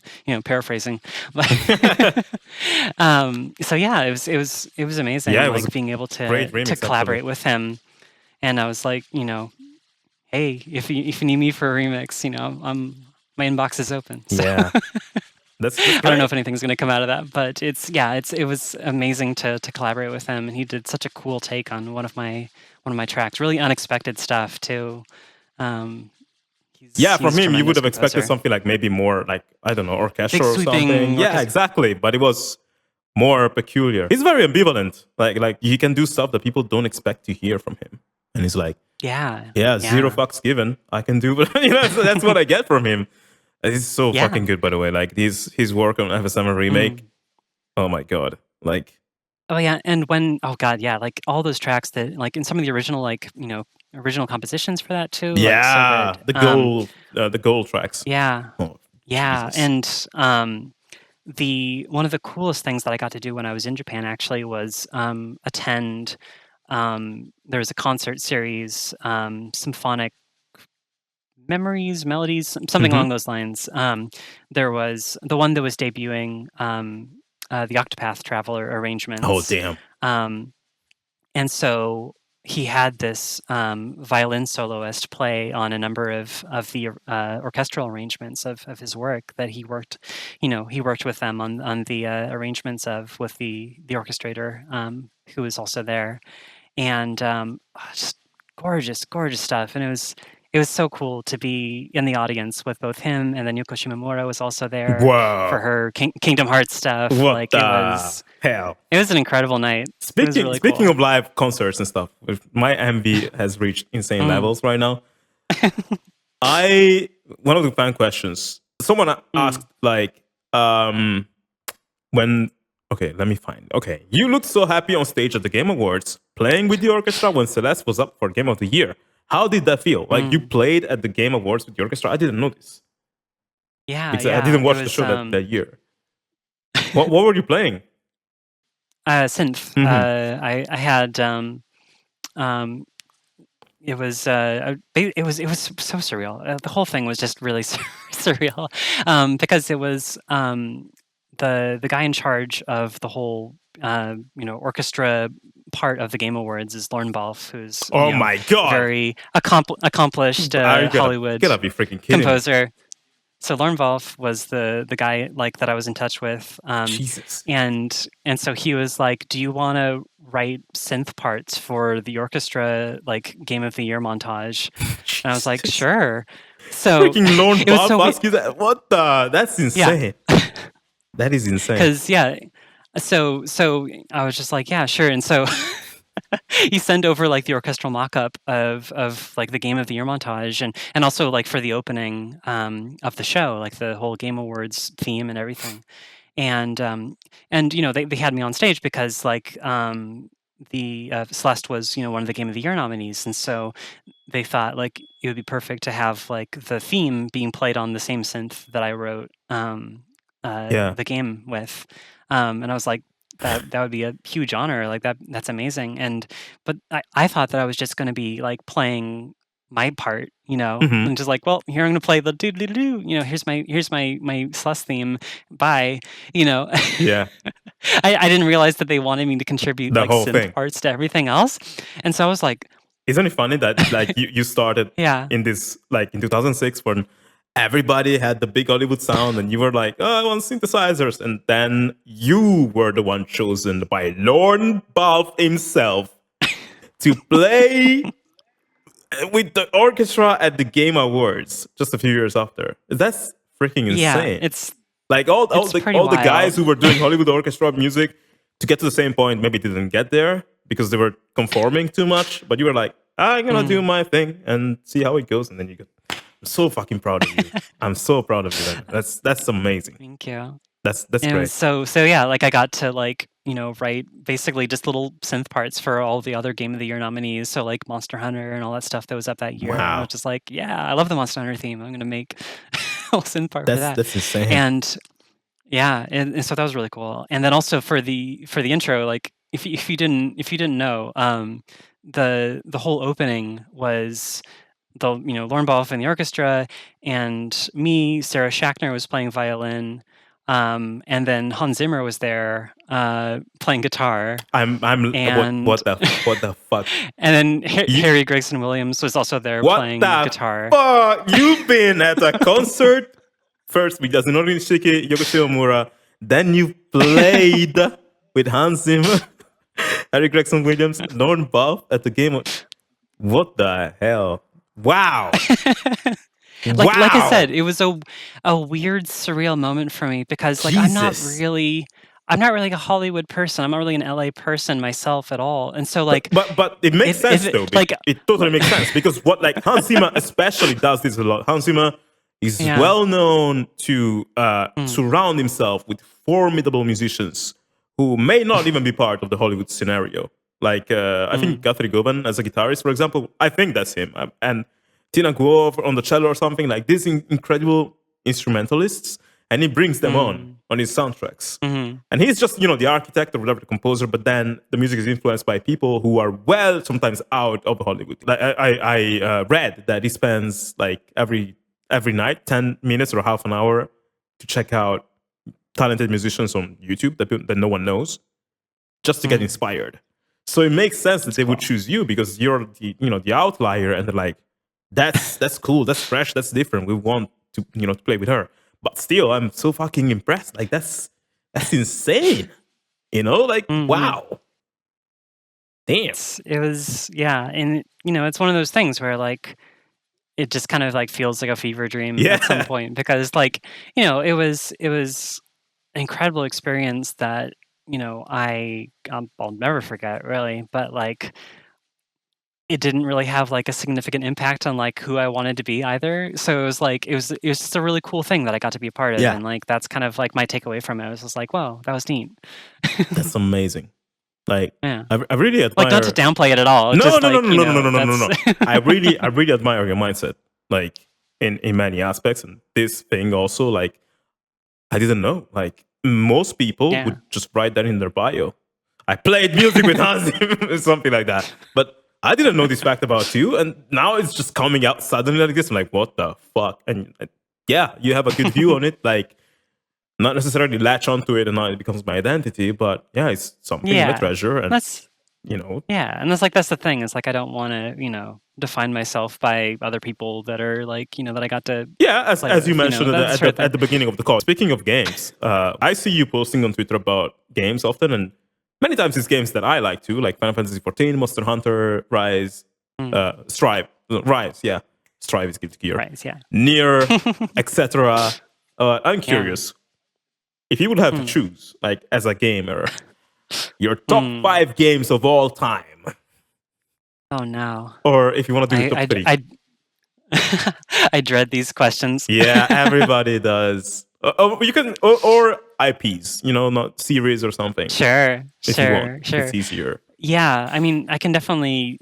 I won't order them, but I Hmm. will at least like gush about my favorites. I obviously I love the Nier Yeah, franchise. Like I love everything that Yoko Taro touches because it's such a just a weird it's such a weird thing that he got the chance to make these games and just run with it, yeah. and I really I connect like my first like I was kind of aware of the Drakengard games when they were coming out and I never really played them, but then Nier came out and a friend of mine picked it up and they literally brought like I was working at Warner Brothers Games at the time doing testing, and she brought it in and like set it up on our like testing equipment because she had been following it, and like that intro came on with Kaine just yelling obscenities, and I was like, okay, I need to buy this game, you know.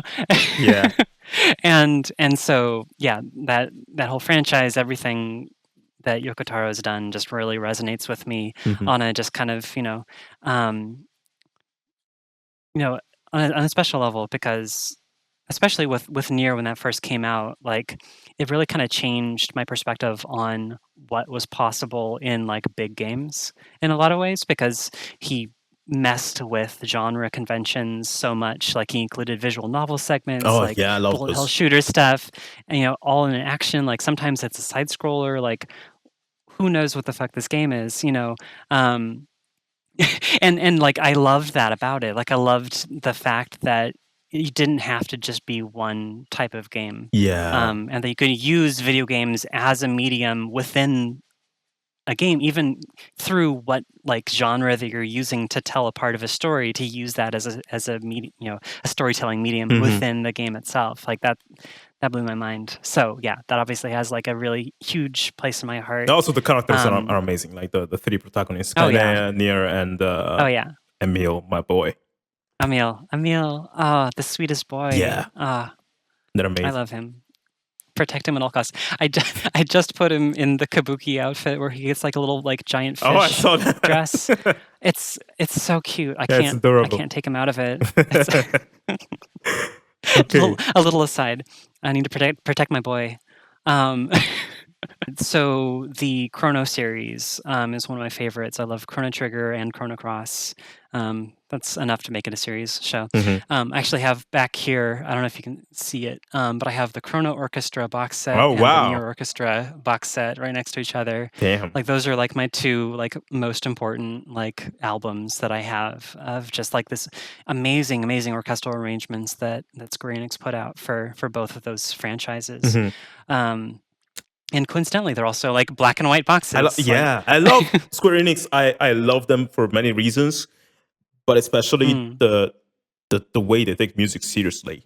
Like, Oh, yeah, like, I mean, they have their whole music division of Square Enix yeah, Music, like, they put so much money and love into yeah, releasing the soundtracks, taking care of the soundtracks, crediting everyone in the CD releases, yeah. all this stuff, like, I could go on a huge tirade about just, and not tirade, but, like, a huge rant I about how actually much I wanted to ask you appreciate. about like Mm, what do you think the video game music, like that the video game industry could do to oh, fix some of the problems that composers have, but I was like, that's a whole subject, I could talk about it for another hour. yeah, that's what I was like, ah, And also,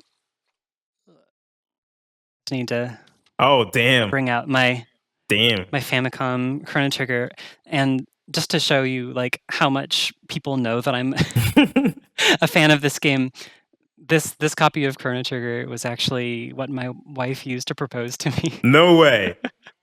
That's how She you know she she's the one. That's amazing. she presented this, and then there was a ring inside. Oh my god. It was amazing. I If any like, oh my, like such a, you cannot say no to something like that. They just cannot Yeah, refuse.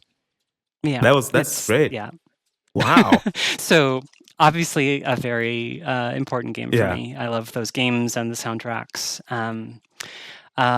Xenogears, like, I'm just, like, really deep into, like, the PS1 JRPG scene, like, those are the games I grew up with and really kind of resonate with me, Hmm. and a lot of where, like, my own kind of, like, musical sensibilities came out of, because that was, when I was in high school, that was when I was starting to write music for the first time, so uh, a lot of stuff came out of that, so Xenogears is also just a really big touch point for me Hmm. of, both the games just all out there, like, big sort of sci-fi epic thing, I've and the heard soundtrack. amazing things about it from the people who played it, Mm, and I yeah. wasn't among because I was very little at the time, and Mm, but I keep hearing about the game, even though it's not spoken by Square that much or something. Like they made it right, they published mm. it, Yeah, and yeah, yeah. It was they're an not, internal. yeah, they're not talking about it now, so it's not being brought up that much. But the Yeah, I mean fans still like, they had an anniversary event yeah, about it. Yeah, there was, I forget what anniversary it was. It's usually like 20th anniversary for these sorts of things, but they did like a reissue of the soundtrack on Blu-ray, which I picked up. then again they show And their respect for music. Square Enix, yeah, yeah. good job. And but it's interesting because like that team kind of went on to form Monolith. And so Xenoblade is now like, their Yeah. thing. So like, that whole team is kind of separated from Mm. Square Enix in a lot of ways. So they're a Nintendo thing now. So I That mean they one, were Bandai Namco for Xenoblade or for Xenosaga. that the Xenoblade, the games, those ones I played Xenoblade 2. Freaking Mm, amazing. I really loved it. I don't know yeah, how much it holds yeah. up to Xenogears or something, but if that's They're very much different beasts. It's really interesting to like see sort of like common like narrative threads kind of come up in all of the different mhm. games. But it's definitely very different like approaches to sort of storytelling Okay, and okay. game design and all I that. might try it one Yeah, day. it's cool. But yeah, maybe we should do like the fan questions now. I'm a bit bothered because I'd rather do my own, but I ask the fans. I wanna It's all give good. back. So someone said, I don't have any questions Hmm. for her. I just want her to know that, as a trans woman who is a big fan of Celeste, her musical ability in scoring the soundtrack for that game made me cry. This, Hmm. again, I was like, I'm so proud. It's so Yeah. beautiful to see that you're being this light for the world.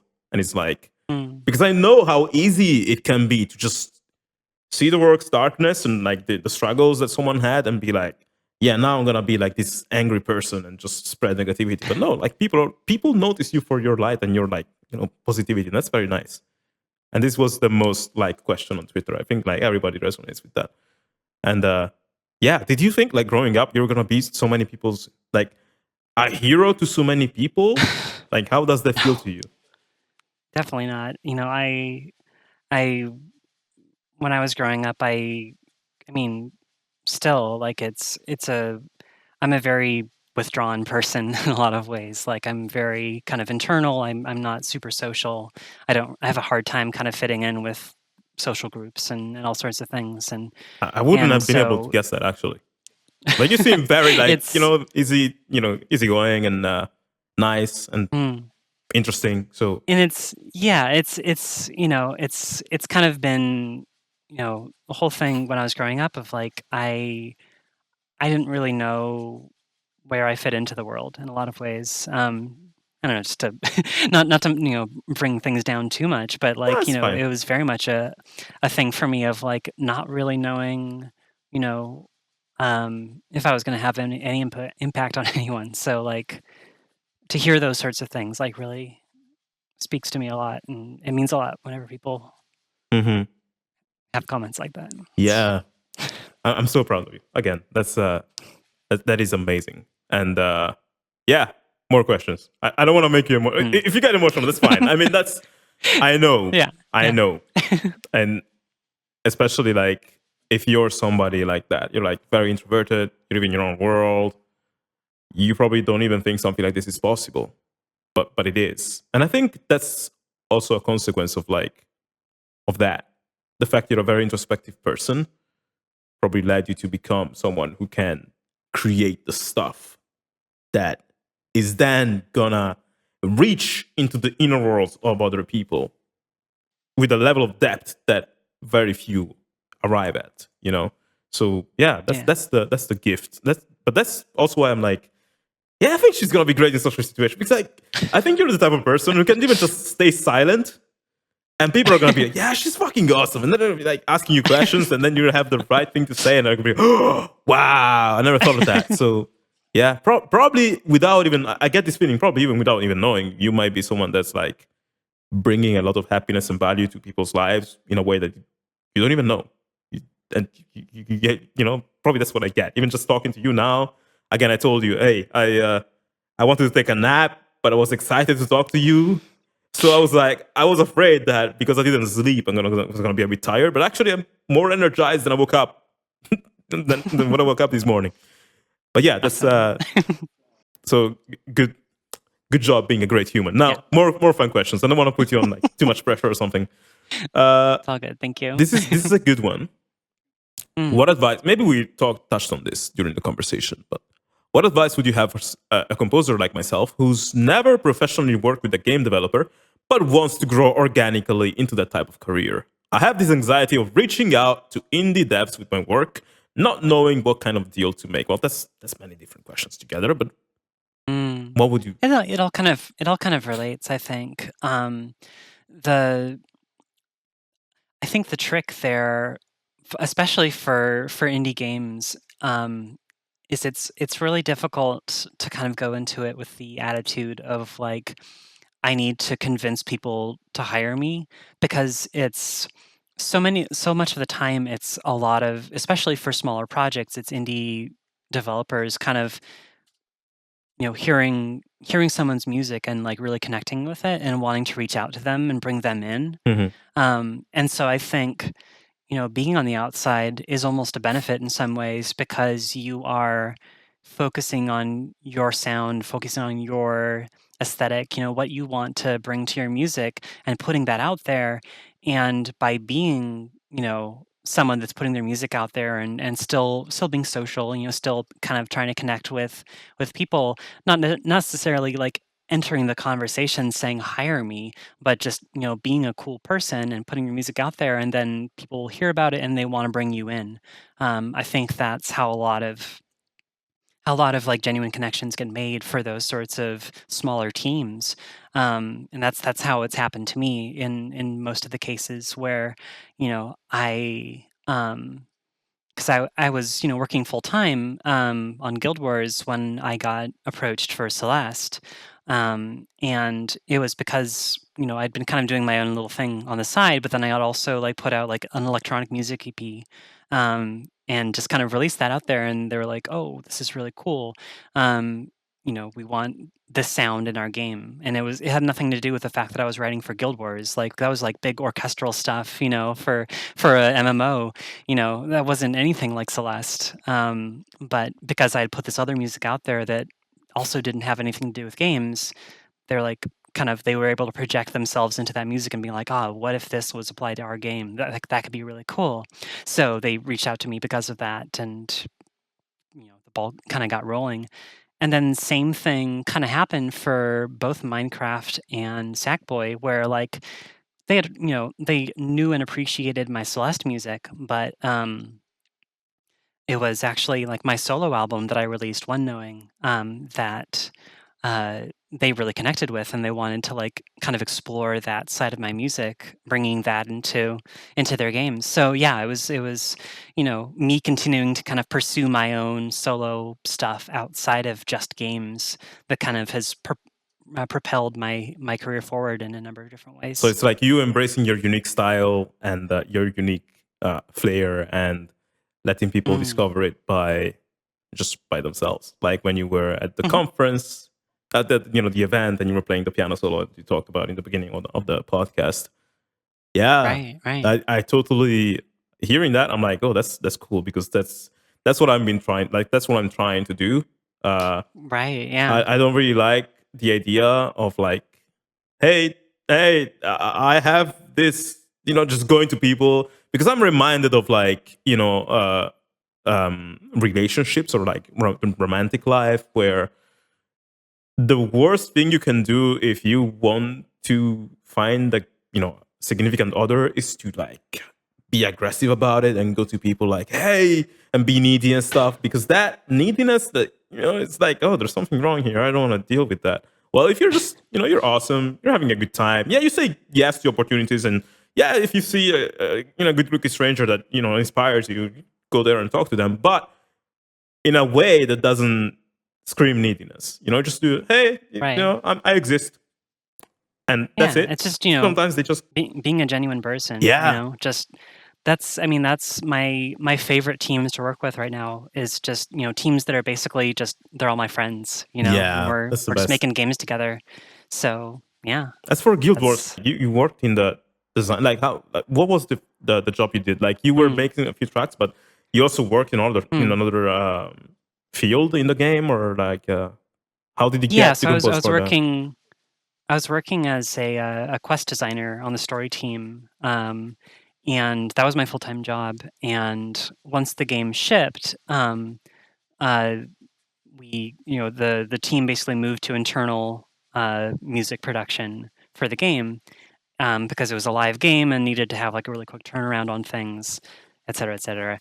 And so one of the guys on the audio team, McLean, he kind of transitioned to being the full-time composer on the game.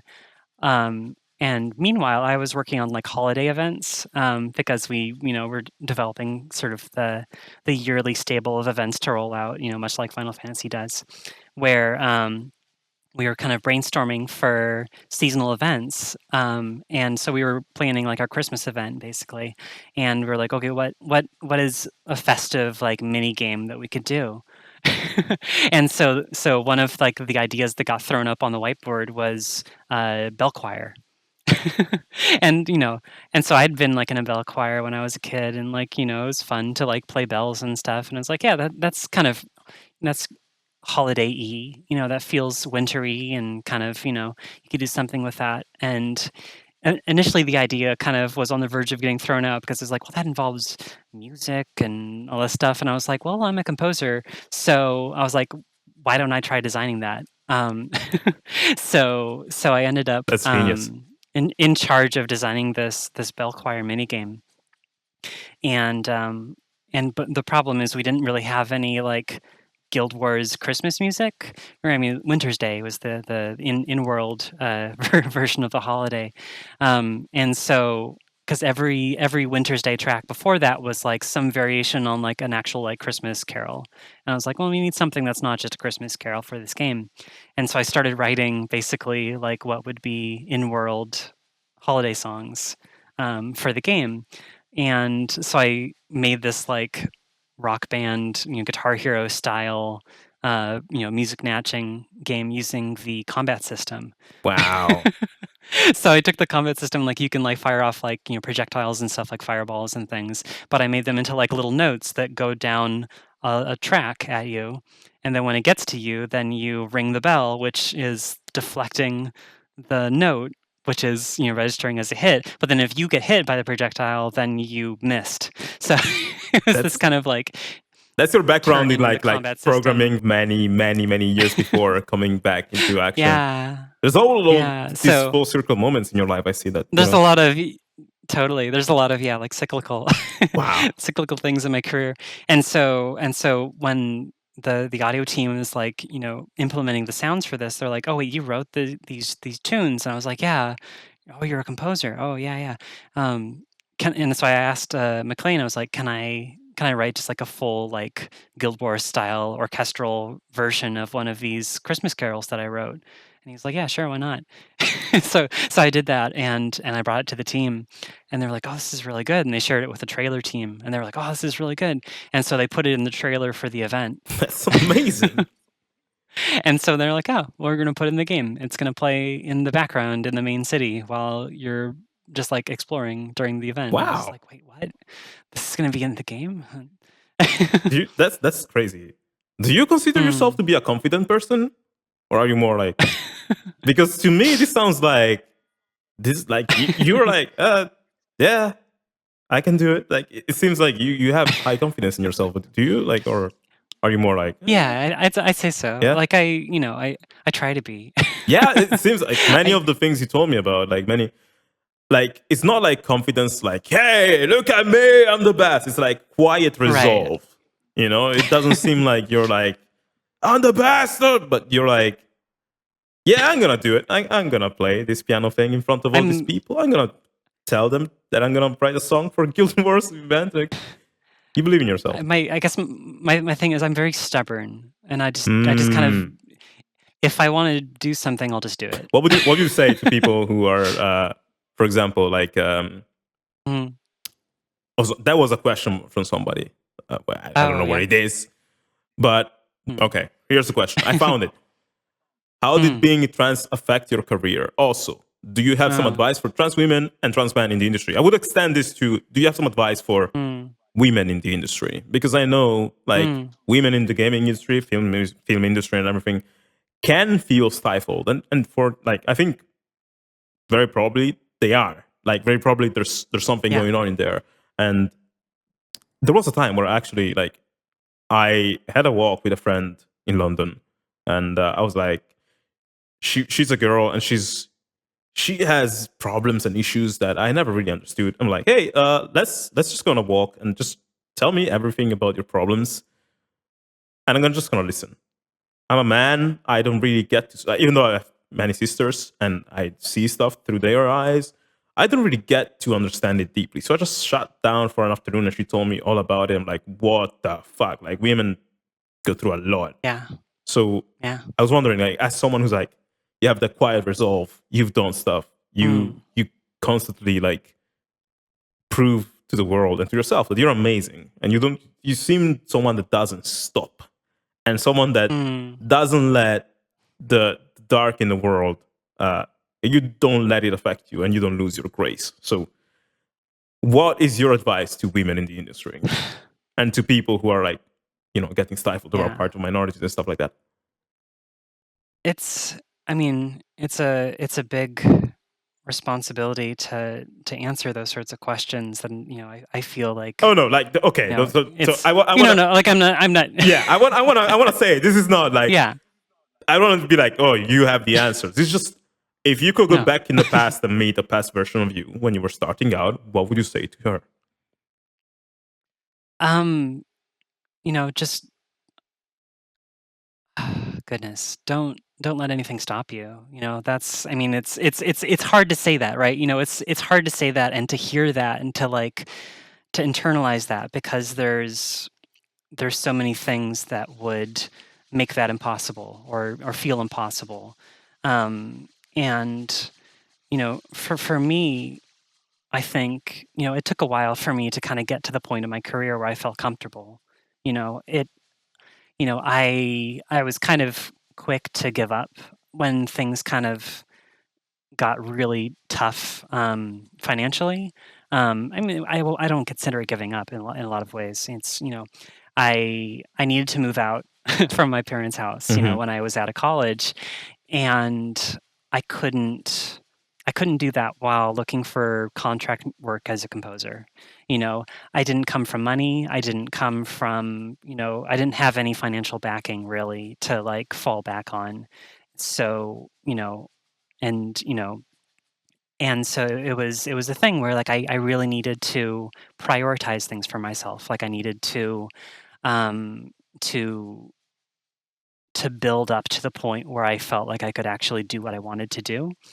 Um, and and that was a tricky thing. Like that took a lot of, pushing through depression and anxiety and those things that I, was inflicting upon myself, Mm, but then also the world inflicting lots of things on me, mm. telling me that I couldn't do X, Y, and Z. I couldn't present, in a certain way. I couldn't do, these sorts of things.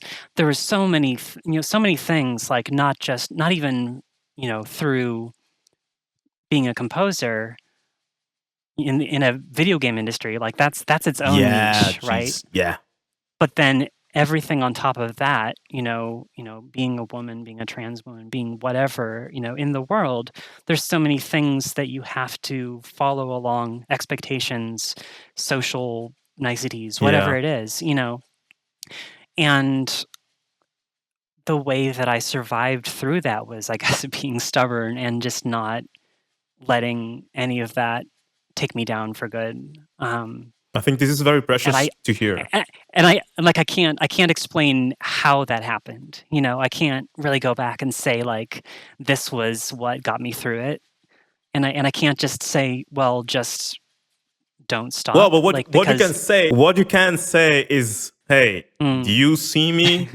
Do you like yeah. know that this is what I did? You can do this as well. Like this is something that I respect a lot about, people in the LGBTQ community. They're Mm, like, like they didn't ask for this, by the way. It's not like you guys weren't like, oh yeah, we want to be these like people who have to prove themselves to the world. You just want to be right. yourselves, That's just. But Yeah. same for like black people or whatever. We just want to be who we are, and society just now, created some struggles because of ignorance and stuff like that. And Yeah. because of this, the mere fact that a member of the LGBT community exists and is an amazing human and does amazing things and stuff like that, that to me feels like a statement. And it's, when I see someone, part of my minority, being successful and having a great life, I'm more impressed by that than someone having a great life who's not part of any minority. And I'm like, yeah, that's something simply, but the fact that you exist and you're having this life, you are sending a message to people who are not doing so well. You're inspiring them. That's why I'm like, I'm a big fan of like people like Counterpoints, Abigail Thorne, and stuff like that. These, big voices on YouTube. I'm like, yeah, that's so that you shouldn't discount your answer of like just don't stop, because that on top of the fact that you are who you are, people who hear this, they're gonna be like, yeah, I need to be like Lena. I'm not gonna stop. There's hope. Like I can do this. So that's amazing. That's good Yeah. advice. And that means a lot to hear because you know, I'm I don't, my I don't know, I'm trying to find the right way to put this because like I don't like my like personal self. Like I don't like that being the definition of who I am. Like I like to define myself by what I've done. Yeah. My music, what I've contributed, Hmm. through my art. Like that's what I want to be recognized for. And that to be, the approach. Like I don't want to be seen as like, you know, just just noteworthy because I'm a woman composer or a trans woman composer. Like those are the No, it's things just for the that things you've done, the things you've achieved. that's yeah. Like Like it's those not are like, things oh, that I are was I just was born like this. Yeah, thank you for right. clapping me for the Like fact that I was born like this. It's no, that's yeah. Like yeah, this is a thing that just happens to exist about me, and yeah. like I will continue to persevere through that. But like I want the things that I've intentionally Oh done yeah, to like be the things that stand the test of time. And so yeah, that's what absolutely. matters to me. People are gonna take something from the podcast, I think. And again, such a unique example of awesomeness. But yeah, let's do more. fun questions. Actually, we're close to the 2-hour mark almost. So let's do lightning round, and then I'm gonna let you go. I'm sorry, I've been so selfish in this conversation. It's just been so delightful to talk to you and very refreshing, Oh actually. yeah, it's been a really great conversation. Thank you. No, thank you, actually, for taking the time. I know you must be very busy. You're working 7,000 projects all the time together. So, okay. I put aside my afternoon for you. So Thanks. Okay, lightning round, and then I'm gonna let you go. Yeah. If you could make music for any game, past, present, or future, what would it be? Oh, goodness. Like it's one of those things where like I would love like a hypothetical future game that involves certain creators. Like I would love to do something with the creators that I've idolized over the years. But I wouldn't want to like edge in on like a composer that is like one of my favorites, like I'd love to collaborate with them. Yeah. So like I would love to do like a collab with Yasunori Mitsuda. I'd love to do a collab with Keiichi Okabe. Like, damn, that would be amazing.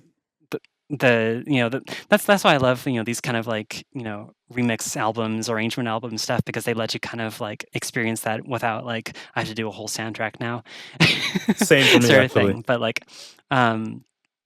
like for any of like my favorite things, like even just being like a small part of something, like I think would be amazing to like just kind of be there for a track or something like that. That would be cool. But anything that I would want to do in the future, I would want to be something that's new and that I can express myself on. Mm-hmm. What do you hope to see in the world of video game music in the future? More variety, more people from all around the world, from cultures and countries that are not represented in the industry. Oh my God, yes. From bringing their voice, their instruments, their musicality, to games that we don't see right now. Like there's so much, Western music in the world. I want to see everything that's not. Yeah. I want to see so many more voices, not just making music for games, but making games and then bringing in the people from those communities and from all of the amazing parts of music that we don't hear a lot of in the West. Absolutely. And I completely agree. And I also love when, maybe people in the industry right now who maybe are not part of minorities or like ethnicities that are not being seen so much in the game industry still try to embody that.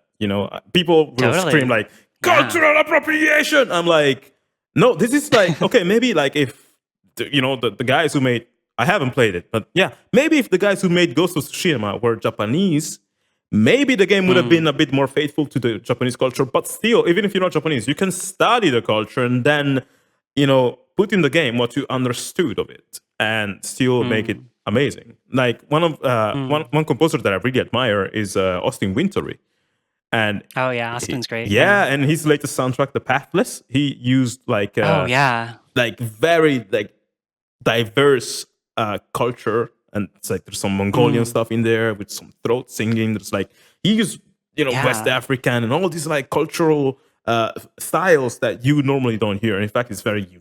And I'm like, yeah. Well, yeah. And what I love too about his approach is he didn't go and try to like impress himself upon those musicians. He brought them in. Oh yeah, it's like that's the part that really I think is very important for that kind of stuff. Is like he brought those guys in and he was like, do what you do, like do this amazing stuff, and like kind of created the framework to let them express themselves in the soundtrack. And I thought that was just a really cool approach. He seems to be scoring. A person that's like, again, he doesn't seem to have a very strong ego in a good way. He's like, let's other people shine. It's like, hey. Yeah. I will remember this forever. When my Twitter wasn't as big or something, he somehow found a video of me when I rearranged Terra's theme from Final Fantasy VI and turned it into more like a Skyrim version of the song. And he saw it and he retweeted it like, "Oh my god, this is so impressive!" I'm like, I was losing my mind. And it was like such a bro, it's such a nice dude. And I'd like to have him on the podcast. Do you have a message you'd like to put out for the people who consume your music, which you think they're not getting? Like, do you have something that you wish they would understand, or something you want to say to the people who listen to your music, which you don't see them seeing? Goodness. Lightning round. Like, I'm sorry. I like psychology and all these things, and I like to give people Oh yeah. the space, if I can, to express themselves in a way that they don't get to do through their work. So I'm like wondering if there's something you're like, I wish people understood this, or wish people knew this about me. Wish people, understood. I don't know. Like one of the things that I think not a lot of people, because like people kind of frame my work based on what they know, right? Of the music, like, oh, she did Celeste, so she does synths, and like a lot of the collaborations I do, I play a lot of synths and stuff. And like whenever I've played live, it's been piano or synths, whatever it is. But I'm actually primarily a vocalist, so like every melodic line that I end up coming up with is usually something that I've sung to myself and recorded myself singing in just like a shitty like camera or like phone camera video. And I'll just like sing in the shower, and like when I'm like getting ready for the day, like I'll just like record myself singing something, and so pretty much every melody is always approached from a vocal background, and so even if it's played on piano or if it's like put on a woodwind or a violin or whatever it is, like it kind of comes from my voice. So in a lot of ways, all of my melodies are kind of me singing to everyone. That's cool. So that's people were asking if you actually. Someone asked if you actually recorded, like if you use your voice as a recording in one of your songs. But now, like, very likely you did, and people didn't notice. Like I've hid some of myself in a couple tracks, singing and speaking. Like a lot of people that have played Celeste know of the track in the mirror, which is a track that happens sort of like in the midpoint of the game. You're in sort of like this temple you're exploring, and there's a lot of like backwards, forwards, kind of reverse things going on with mirrors. And part of the song is actually me like literally recording myself in a closet, like talking, like whispering to myself, just kind of like, wow, kind of venting my inner dark, mind goblins. That's pretty cool. into a little recorder, and then I reverse that, and so it's like this little reversed vocals that are throughout the song. So people that have reversed that back and heard it again are like hearing me. They heard goblins about stuff. My mind goblins. I don't know where that came from, but usually it's mind demons or whatever. But and then also there's a track on Guild Wars 2. One of the last tracks I actually wrote for Guild Wars 2 was a raid boss called the Largos Twins. And there's like just like very distant kind of like vocal harmonies that are just like wordless. But that was me. Like I didn't have a good microphone at the time, so it was literally like my laptop mic, and I was kind of like far away from it. And I just kind of like sung 2 lines in harmony, then just like soaked in reverb.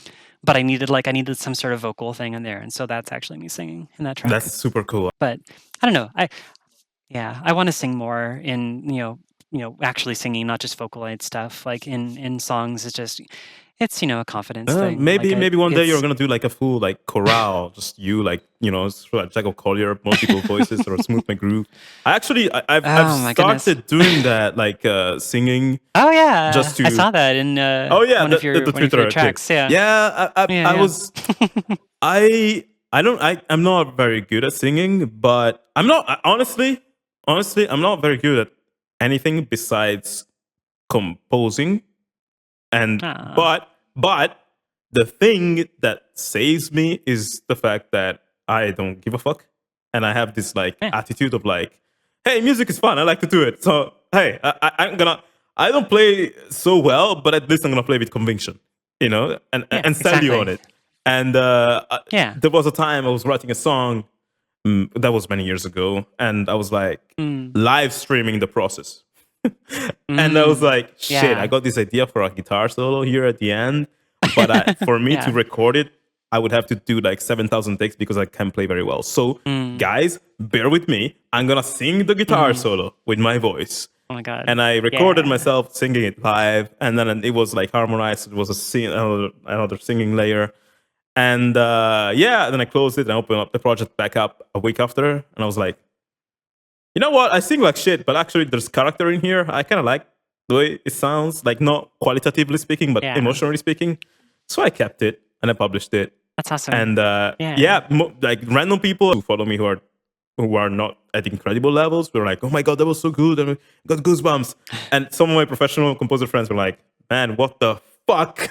Remove that. Well, it's like cats singing. I'm like, actually people liked it. Aw. So eventually I started doing it. This year I started to do it more, and Mm, there's that Final Fantasy 14 cover of the Endwalker theme that I did mm, with Husky by the Geek, where even there, that was meant to be a placeholder. I do this when I compose, I do these placeholder vocals like you, where I'm like, this is mm. gonna become something else, it's gonna become like orchestral part or something else. And I always end up being like, yeah, this kind of What if I sucks, but keep it? yeah, like this kind of sucks, but Yeah. there's that bit right here which is pretty cool, so I'm gonna keep the whole thing. Mm, So now I'm yeah. really looking into like actual singing, and I'd like to probably write some like lyrics to go with the Mm, composition and sing them myself or something. And yeah. yeah, That's cool. I love that, like, that, sort of determination to, like, just put more and more of yourself into a song. Like, that's actually, funny enough, like, I can't talk specifics about the track because, I don't wanna spoil it, but since you've heard it, there's a moment on the Chicory soundtrack that is the big epic oh conclusion. yeah, If you like, 2 tracks back to back. Um, there was so once people have heard the soundtrack, they'll know what I'm talking about. But I was very determined because it's something that reflects the themes of the game of, like, kind of, I don't know, there's a lot of interesting sort of deeper themes to Chicory that I'm really excited for people to explore for themselves when the game comes out. But one of the ones that I really resonated with a lot as a composer was, um, kind of having the confidence to do your thing. And, it's kind of, what we've actually been talking about a lot of, like, bringing that into to music, and but, kind of reflecting that in art as well of, like, you don't have to conform to what others have done in the past.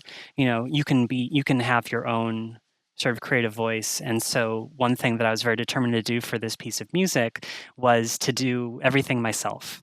So to, like, have all of the expression of all of these different parts coming together, even if it wasn't the best quality sound, or if it wasn't the best playing, or whatever it was. Like, I wanted to just do it all myself and just go all out and just have a blast with it. So that was sort of like my big hurrah for that soundtrack. wow, that's amazing. And it does it honestly. You're saying even if it's not perfect and stuff, I'm like that track. I know what tracks you're talking about. Those are I, flawless. I really freaking love them so much. Thank you. And yeah, there's a more epic one and there's a more calm one, and even oh my god, the calm one so special. It hits because again, contextualized with the rest of the soundtrack. It's like, whoa, how much time did that like the whole soundtrack take to write? Like, how much time did you spend Yeah. on that? It was basically like 2 years from start to finish. Because I started basically as Greg Lobanov is the main creator. He's the writer, designer, programmer on the game, and he reached out to me when he had just had a prototype. He was just like, "Here's a dog with a paintbrush in a blank room, and you can paint it."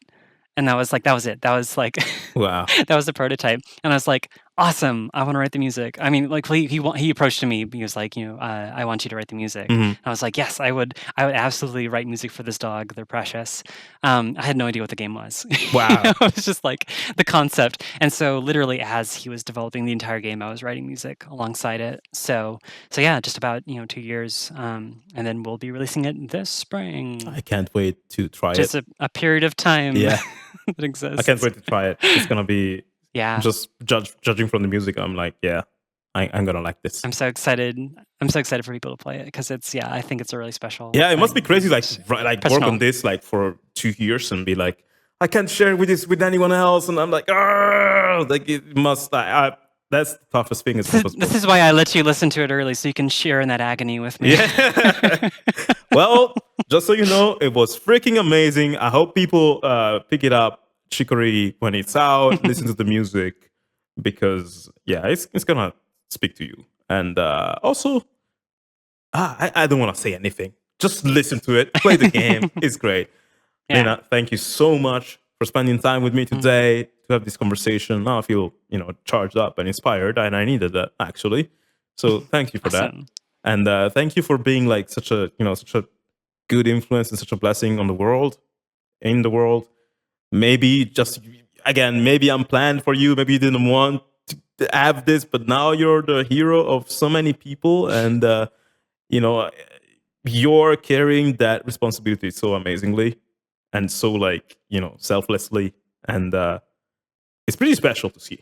So I'm like, I'm tempted to say never change, but I don't want to put you in a box either. So just keep doing your thing is what I would say. Whatever your thing is, I'm sure it's going to be of inspiration to so many people as it's been for these past few years. So thank you. Yeah, thank you so much for having me on. No problem. Talking. Where can people find you, by the way? And then we're gonna.